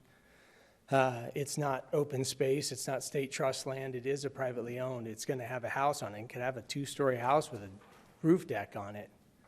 Could have a big shop in the back. Could have everything. So this is a gorgeous property. It's needed downtown. It is in the town area. My mom, both my parents are in their 70s. They're downsizing their houses. They love communities like this. They can't do landscape at their age. They would love to have a house with an acre and horses and everything. They can't anymore. But they can still live in a community like this and enjoy the surroundings. They're not trying to take away, my parents at least, aren't trying to take away anybody's horses, and they like that, the views, the small town community. We have 1-bedroom to 4-bedroom. We've had a 4-bedroom apartment that one person lives in. So a lot of times people think more and more bedrooms. Well, so many people work from home now. It's amazing. So they aren't making the commute during the rush hour because they don't want to drive during that. They go off during the slow times. When you go to the store, you don't want to go to the store at 5 o'clock in the evening, fries, it's busy. You go off times, so that traffic. And they don't leave as much as a homeowner. I live on an acre. Our neighbors come and go constantly. I go by our communities with the apartments. They might leave a few times a week. So it is a different aspect with the traffic. So I hope this gets approved. It's a gorgeous community. So thank you. Thank you. Yes, ma'am. I'm sorry to ask a second. During the time when they... Again, please state your name and address. Patricia Wanzek, and it's 971 East Ranch Road in Royal Palm. They did come out at the ranch, and we did sit with them, and we did have some discussions. But I want to ask all of you folks, because they had mentioned they developed some Gilbert and Chandler's properties. Is that what we want to be, Gilbert and Chandler? We got Gilbert and Chandler. I don't want to be Gilbert, and I don't want to be Chandler. I like being AJ. I mean, I respect change. It's going to happen, but it's got to go with this flow. And I don't feel like it is. It's just too dense for a small area where everybody else has space. So we're trying to make paving paradise and turning it into a parking lot pretty much. And I had actually said that during the other meeting. But I want to know, really, do you guys want AJ to be Chandler or Gilbert? Ask yourself. Thank you. Thank you. Is there anyone else who wishes to speak? Okay. I'm going to close the public hearing. Now, we can give the opportunity for the applicant to speak again, in which case then, yes, how about this? Let's take a 10-minute break, and we'll be back. 5 minutes.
Sorry, Robin. I'll wait on Robin. Thank you, Yeah. Joe. I'm sorry. Okay, I made a decision that we are, the applicant has had the opportunity to hear, listen, and record the concerns that were made by the folks here in the meeting. So I am not going to ask him to come back up and there in turn then reopen the public hearing. So the public hearing will remain closed, okay? So at this point, I will give the opportunity for members of the commission to give their thoughts and all before we consider a motion. So, Mr. members of the Chair? commission. Commissioner Barker. I have several comments to make.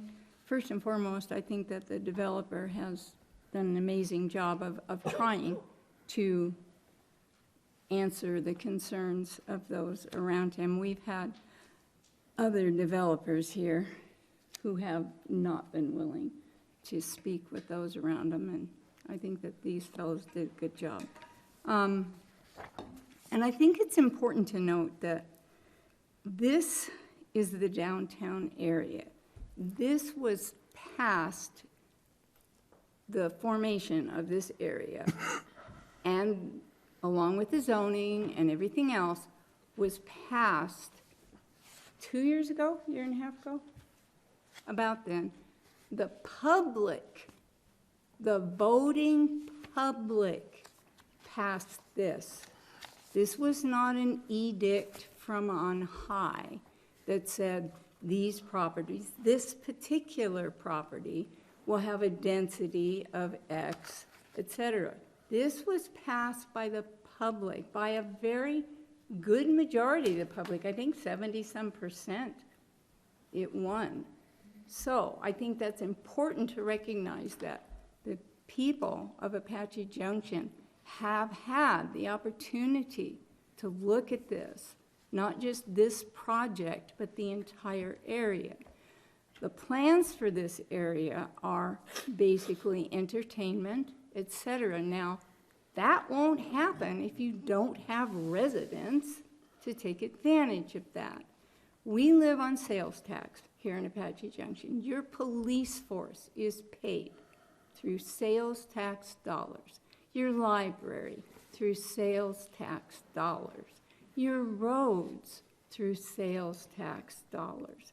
That's important to note, because if you don't have the residents to pay the sales tax, you haven't got those things.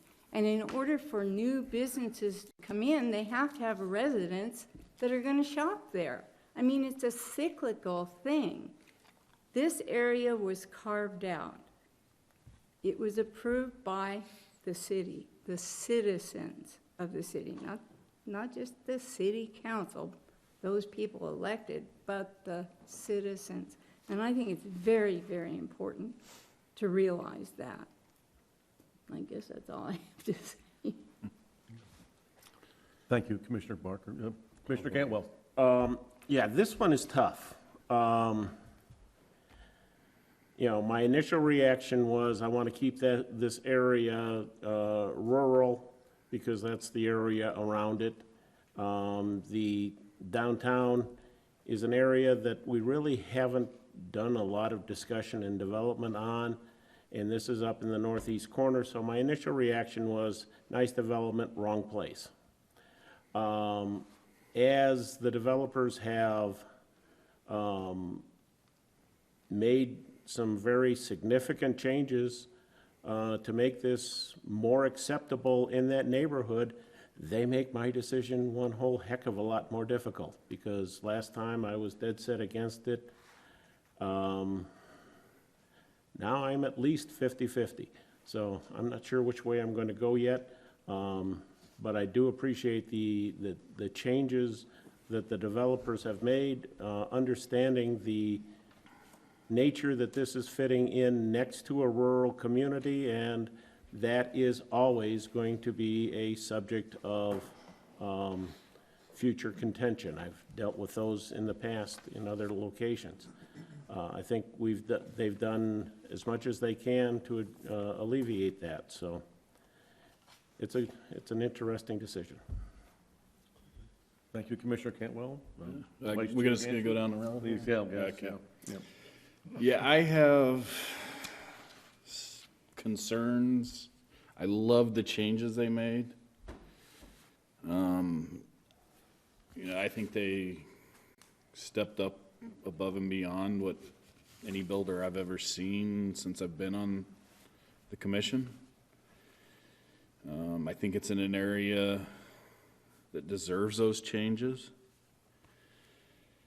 I think the city's put us in a bad spot as a commission by not clearly designating exactly how they want this downtown area. We don't have a clear plan. We have a general plan, and it's very general.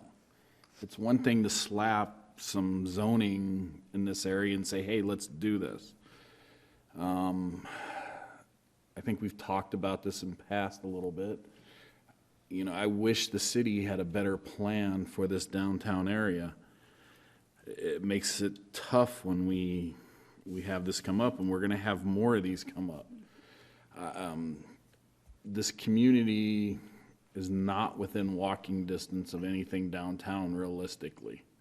And it's definitely not within walking distance of anything downtown in the summer when it's 115 out.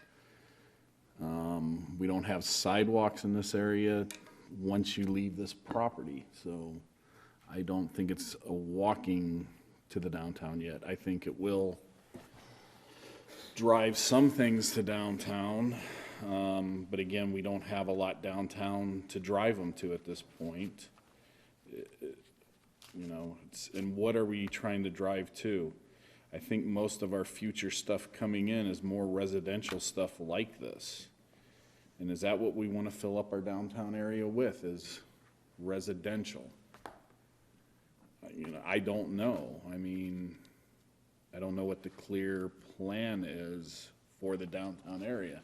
We say we want commercial, we say we want this, but all I see coming down the pipe is more residential. I know once we extend sewer up into this area, it's gonna fuel more development in this area. What kind of development is that gonna fuel? That's the big question. So again, I'm very torn on this project. I think the builder has gone above and beyond. And if it was last meeting, I definitely would have voted against it. I am torn right now. I am very concerned about the traffic, but I can't penalize the builder for that. I think part of it is the layout of this area. We don't have good street management in this area, and especially with all the building that's going to be coming. East-west wise, Superstition and Junction are the only ways out of there. And you're going to force traffic once more of this building goes up back through Tomahawk, I think, down Royal Palm to Old West Highway. You're going to force more people down through the neighborhood to the back way into Fry's. So yeah, I'm concerned about that, but again, I think that's poor planning management on the city. What's the plans for Colt? Is Colt ever gonna go all the way down through? I don't think we have any plans for that as far as the city goes. So how, if we could force people out the other side of this to maybe go over to Winchester and down, that would help with some alleviation down to Old West Highway, because you go down south on Royal Palm, you end up down there, and we know what that intersection's like at Royal Palm and Old West Highway and Broadway. That is not one of our best intersections in town. It's a problem child, so I'm concerned about that. Plus, we do have the new subdivision going in at Tomahawk and Broadway that we approved. I think there's going to be more traffic forced down that way. I think still the majority will go down Tomahawk, but it just concerns me. I know if you look on what's happening in AJ, everything that's gonna be happening along Idaho and north of the New Fries area there. I think that's all residential. I may be wrong, but that's what I've read. I seem to remember. So that's my concerns on this. And I think we need to think about all that. And then also by moving water and sewer through this area, I think it's gonna fuel development in this area. And what development do we want in this area? I don't think the city's really clearly planned that. I think we have a great general plan. We designated an area, but I don't know what we really want in there. Okay, thank you. Commissioner Gage? You want- Yeah, I'm gonna echo, this is a tough one. Yeah. You know, the residents of the community did vote on it, and it's been designated as the downtown development area. So it'd be very difficult to sit here and say, no, we've got to keep this as our SGR acre and a quarter lots. The downside is you guys have picked the far corner as far away from downtown to start this with. If it is approved and the sewer and the water go through there, it's going to open up the whole, you know, everything to the west of Royal Palm to a higher density development, because you just can't do it without a sewer line. You know, if this gets approved, the downtown development area will be started, I think. So. Thank you. That's all I've got. Commissioner Cross? You... Yeah, echoing a lot of what the other commissioners have said,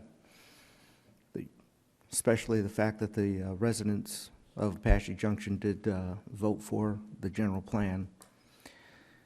I do appreciate significantly the concessions that the developer has proposed and how he's addressed the horse community by trying to do something, whereas haven't seen that from any other developer. Right.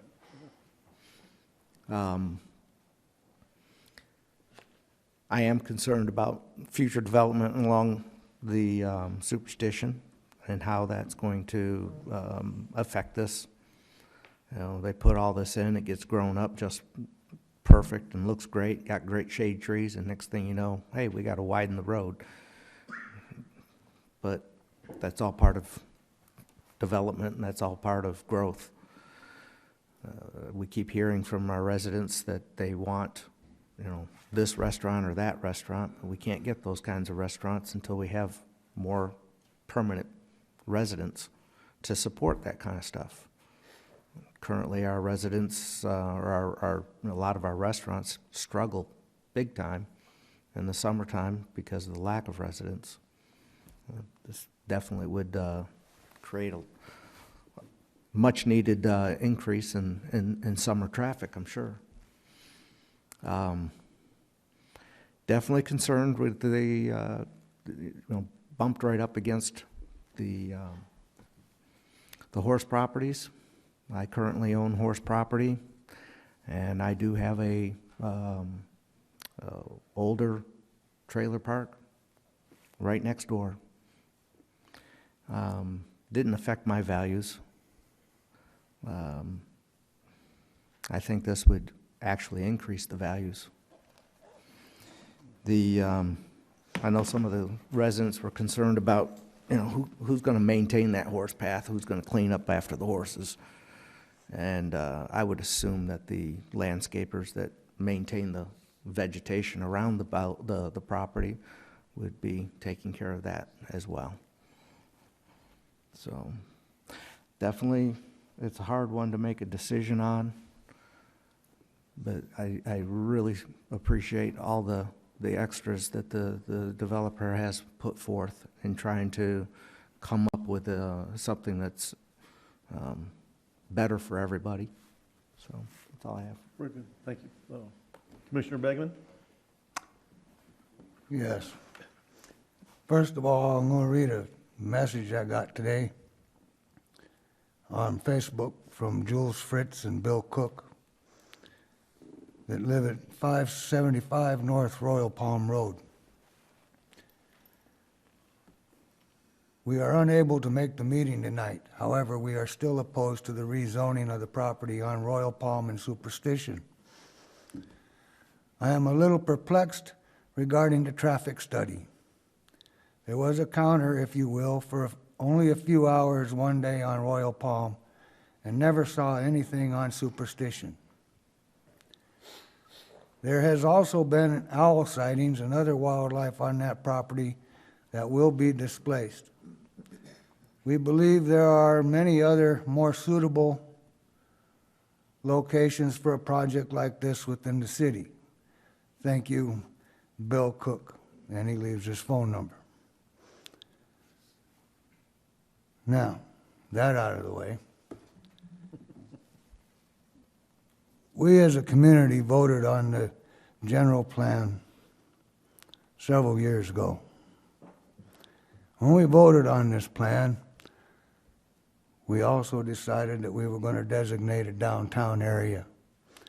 And when we did that vote, the property that we were looking at today was designated general rule, low density, single family detached residential. A lot of the property that when we voted on our general plan, we looked at it and we said, this is a good fit. This works out really well. Now, I can't speak for all of the citizens of this community, but I can speak for myself. I've been here quite a while. Far longer than a lot of the people that are living here today, in some cases. I have an issue with this property being changed. It's on the outside of our downtown area,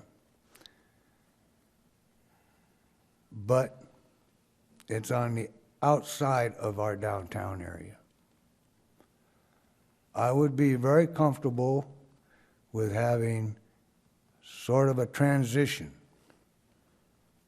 from our regular rural, low-density housing into a more dense housing situation.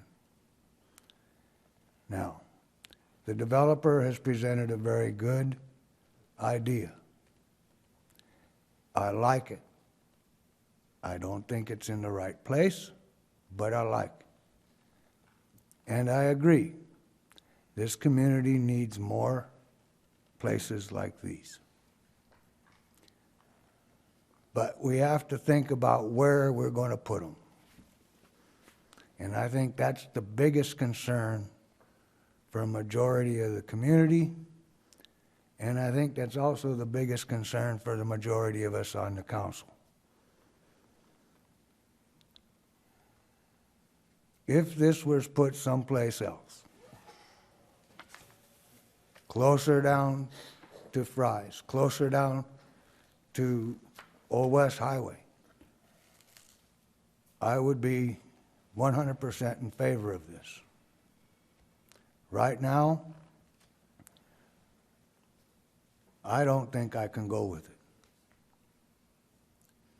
because we're looking at an area that will more than likely end up being medium to low density housing on the north side of Superstition and whenever the state decides they want to get rid of that land.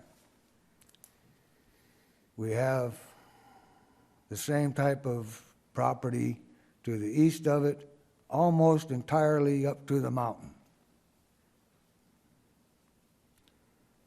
And as I said, we're on the outside edge of this. If we could have a buffer zone, if you could reduce the number of houses in there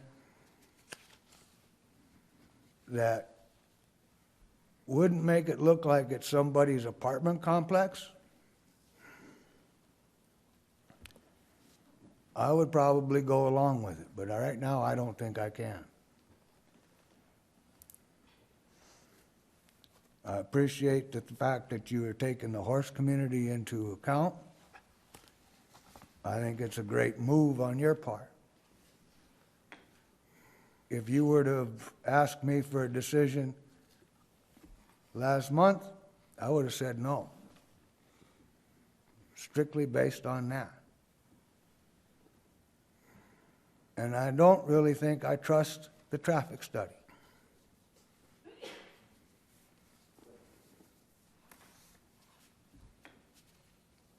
We're talking of putting 166 homes on 15, just under 15 acres.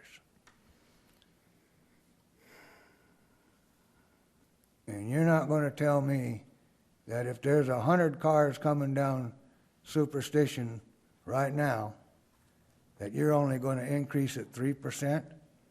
When I went to school, 3% of 100 is 3. I don't know if that's changed yet. I know they're trying, but to me, that's not that big of an increase, and I think it's far more greater than that.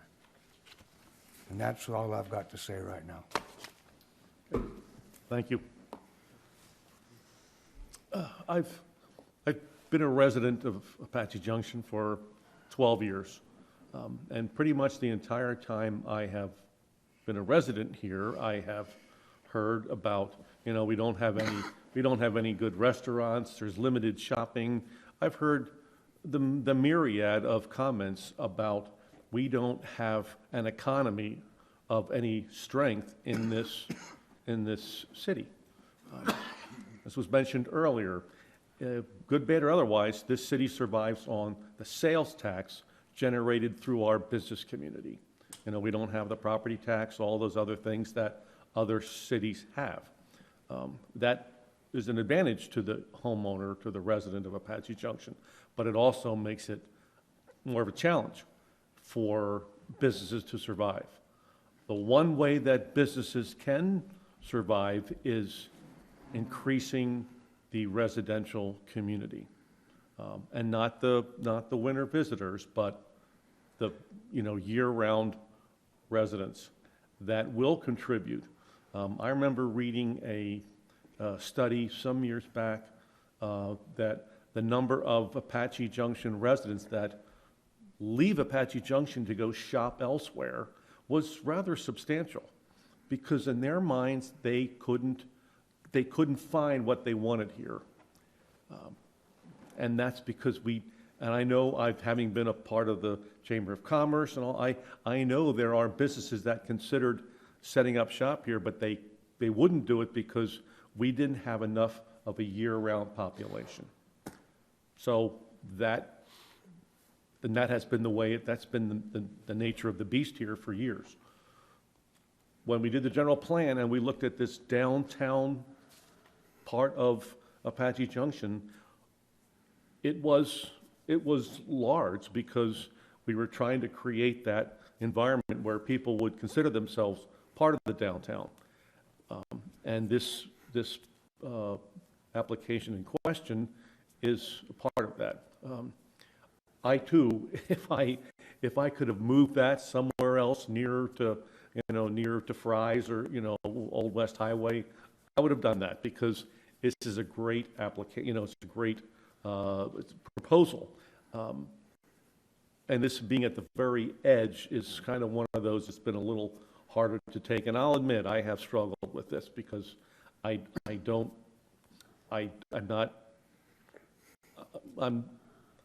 see both sides of this. However, that being said, it is part of the downtown. And I think we have to accept the fact that there will be change. The towns of the cities of Gilbert and Chandler and all, they're getting built out. So people are going to look for Apache Junction. If it didn't happen now, it'll happen soon thereafter. And I think we have to recognize that we may become a hotspot, and in a way, by bringing people in, we'll create then the opportunity for more businesses, for more interest from some larger companies or organizations that want to provide businesses and support support our economy.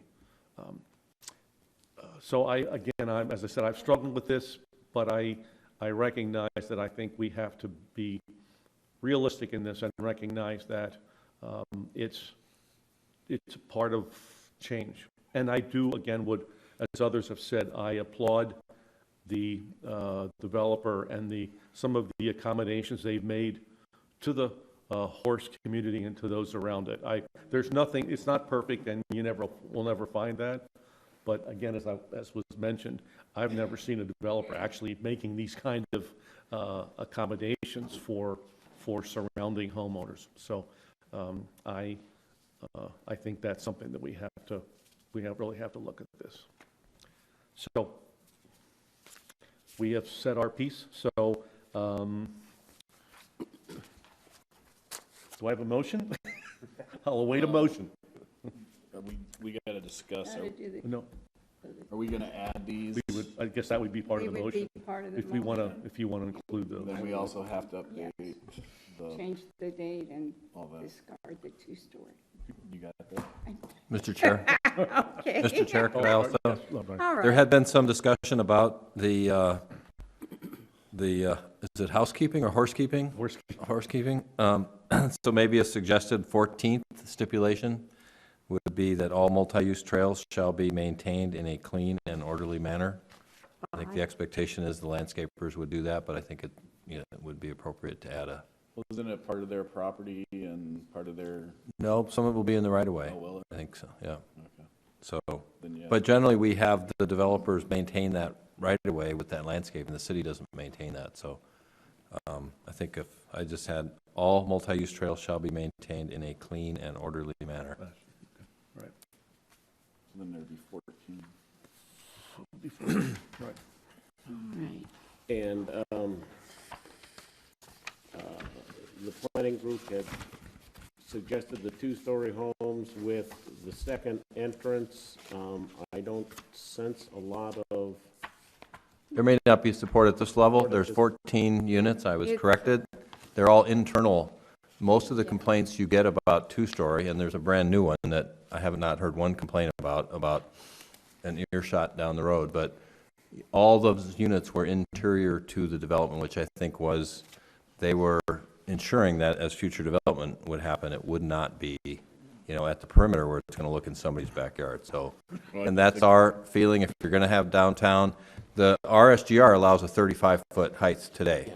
So a two-story building is not out of sorts with what an RSGR allows. So that's our feeling there. They weren't all internal according to the original plot.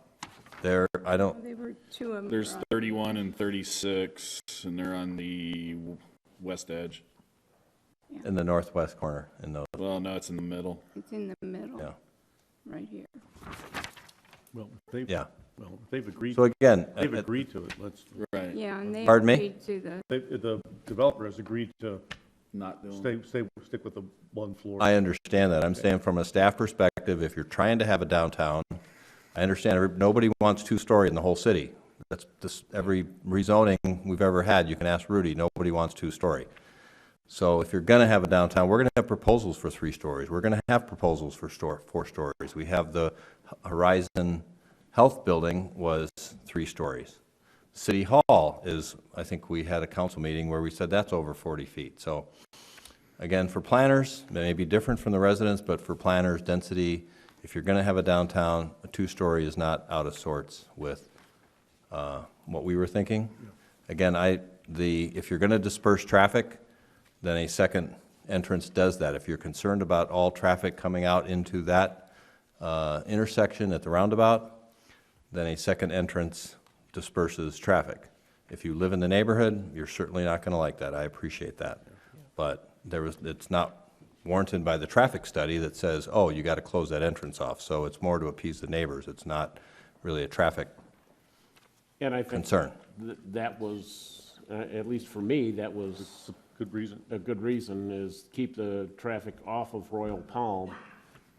If we find out, after this is all built, that you can't handle the volume on Superstition, that it's causing the backups there, then that might be something you come back and revisit. But I also think it's important for the fire department to have a second access point in case something happens where the first access point is blocked off. So I would think the fire department would always insist on having 2 access points. And they will regardless. Yeah. Oh, yeah, they will make one. Yeah, well, that's gonna be a crash gate. Yeah. So I'm fine. As a commission, do we wanna limit 2 stories? I'll be running here. I said, as a Mr. commission, do Chair. we wanna say no to 2 stories? Mr. Chair, Yes, it, Mr. Barker. it seems to me that since this is on the perimeter of the downtown, that limiting this to single story is probably less of a problem, for lack of a better word, than 2-story would be there, especially where they were placed. They were placed in a very awkward manner, I think. Perhaps as we get back closer to the As you downtown, get into then, the core, I think you can start building up. Yep. And this has to start someplace, yeah, I know. like it or not. Yep, yep, okay. Before Yes. we go for a motion, Joel, do we have to review the findings of fact? It's not a general plan amendment. Well, I think you should, yes. Okay, And just keep it, whoever does it Quick, okay. can do Really? it briefly. so do you, Yeah, I got it. okay, you want to, Let me pull it up. so, Commissioner, Vice Chair Hanchey is going to do the findings of fact, and then here, do you, As soon as I pull it. I got it here somewhere. I don't know where. It's probably in here. Here it is on the screen. It's on the Page- screen. Okay, page 8? thanks. Oh, Just okay. tell me what page it is. Page 8? Mr. Chair, Nick just mentioned, if you're going to go by the site plan, it's dated October 28th, 2021. I wrote it down when Oh, you that's- said that. okay. Oh, okay. I wrote it down, Nick. That's the new one. That's the new one. That's the one you want. So I guess you're doing it. That's the one they're doing. There it is. Okay, so we'll review the findings of fact. Number 1, a better design cannot be achieved by applying the strict provisions of underlying zoning district. Do we all concur? Any objections? Any objection? Yeah. No. I hear none. Number 2, the strict adherence to the provisions of zoning ordinance is not required in order to ensure the health, safety, welfare of the inhabitants of the proposed development. Everybody agree? Everybody's agreeing, no objections anyway. That strict adherence to the ordinance is not required to ensure that property values of adjacent properties will not be reduced. If anything, they're going to get They're gonna increased. go up. Yeah, I don't think there's any data that would indicate that it would be the case, so. I would tend to agree it would increase values if anything. I think so. Especially if you get the water and sewer in there. Yeah. Yeah, yeah. So, okay, so we've reviewed the findings of fact, so then at this time, do I have a motion? Mr. Chair, Yes, Commissioner Barker. I move that the Planning and Zoning Commission recommend to the Apache Junction City Council the approval of Plan Development Rezoning Case P-21-73-PZ, a request by Chris Hundelt of Keystone Homes for an approximate 166-unit rental residential community to be primarily composed of single-family type homes, some with some duplexes, to be named the Havenly Superstition, generally located near the southwest corner of Superstition Boulevard and Royal Palm Road from RS-GR, General Rural Low Density Single Family Detached Residential, to RM-2/PD High Density Multiple Family Residential by Plan Development, subject to the conditions listed in the November 23rd, 2021 staff report, with an amendment to condition number 1, changing the date from 7/22/21 to October 28th on the site plan, and striking the reference to the 2-story homes, and that the conditions 12 through 13. 14. Well, no, I'll add 14. 12 through 13 that were presented to us tonight by the developer, dated 11/23/2021, be included, and that an additional condition, number 14, reading all multi-use trails shall be maintained in a clear and orderly manner, be approved. Robin, aren't we also striking the ingress and egress? I changed the report to the October 28th, which strikes that. Yes, it strikes Yeah, that. she's correct, that's right. I just want to make Okay, sure. all right, very good. So I have a motion. Do I have a second? Second. All right, very good, thank you. I have a second. Roll call. Rudy? Commissioner Cross. Oh, man. Glad you. Why do you always make me first, Rudy? Because they made me do the motion, that's why. Why can't we go alphabetically? We did. I think so, huh? No, B comes before C.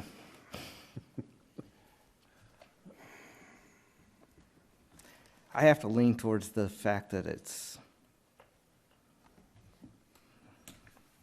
I'm going to go with a no. Commissioner Gage. Yes.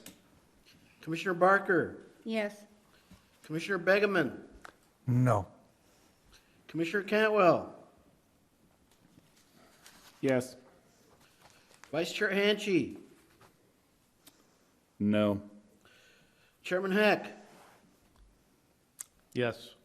Vote is 4 in favor, 3 against. The motion passes, Mr. Chairman. This will go to City Council, Nick, when? Tuesday, December 7th. All right, thank you. All right, so there is no old business scheduled for this evening. Likewise, there is no new business scheduled. Information and reports, the chair has no information or reports for the commission this evening. Director's report. Larry, you have a zoning code update? Did you want to? Yeah, last time we talked about downtown and B3. And so I printed out for you at the last meeting. I didn't describe it very well, so there is some state statute references on specific plans. So I think that's the discussion, even as it went tonight, is does the city, we designated this in the general plan as the quote downtown, but what does that mean? So there is a mechanism in state statute to have a specific plan under Title 9. So definition number 6 describes what a specific plan in means: a detailed element of the general plan enacted under the provisions of this article or a prior statute. And then it has the authority to create specific plans, so the city has the authority, and then there are the adoption procedures. So, and maybe this is for more research for us or for Joel, but whether if we do a specific plan, it really treats it like an overlay code, because you can get very specific as to height and density, and you can have a form-based code for this part of the city, things like that. So I just have it for informational purposes tonight, just as I did bring it up last time. I think the city, this is the thing the city has to wrestle with, is various points along the way, the city had some planning efforts, but the city has never, ever had a downtown master plan that I can find that was adopted. We did our best to do that in the general plan, was to say that the city really needs to have a downtown master plan. This is one mechanism, doesn't mean you have to follow this. I mean, the council can do a master plan for downtown and just adopt it by resolution or something. This is just one tool that then the way this mechanism works, it really has more of the force of law, because it does, in essence, have more zoning aspects to it. So it is something that you can, again, how all the property owners downtown would receive it, that's part of a planning process that has the community decide, and the downtown property owners, what is the community's vision for this. So I don't think you want to do this every time there's a rezoning. Have 2.5-hour meetings and decide, you know, we don't know what our downtown's supposed to look like, so let's hash it out every other Tuesday at the Plan Commission. So I really think you got to figure out what the city really wants to be when it grows up. Very good, okay. Thank you, Larry. All right, do I hear a motion on the selection of meeting dates, times, and location? Chair, I move that the Planning and Zoning Commission hold a regular meeting on December 14th, 2021 at 7 p.m. in the City Council chambers located at 300 East Superstition Boulevard. In the event there are no items to be brought forward to the commission, this meeting may be canceled. Notification of cancellation properly posted and the commission notified by staff. Very good, thank you. I have a motion. Do I have a second? Second. I have a second. Roll call. Rudy? Chairman Hitt. Yes. Commissioner Cross. Yes. Commissioner Gage. Yes. Commissioner Barker. Yes. Commissioner Begeman. Yes. Commissioner Cantwell. Yes. Vice Chair Hanchey. Yes. So moved, Mr. Chairman. Very good. Thank you all. Meeting is adjourned.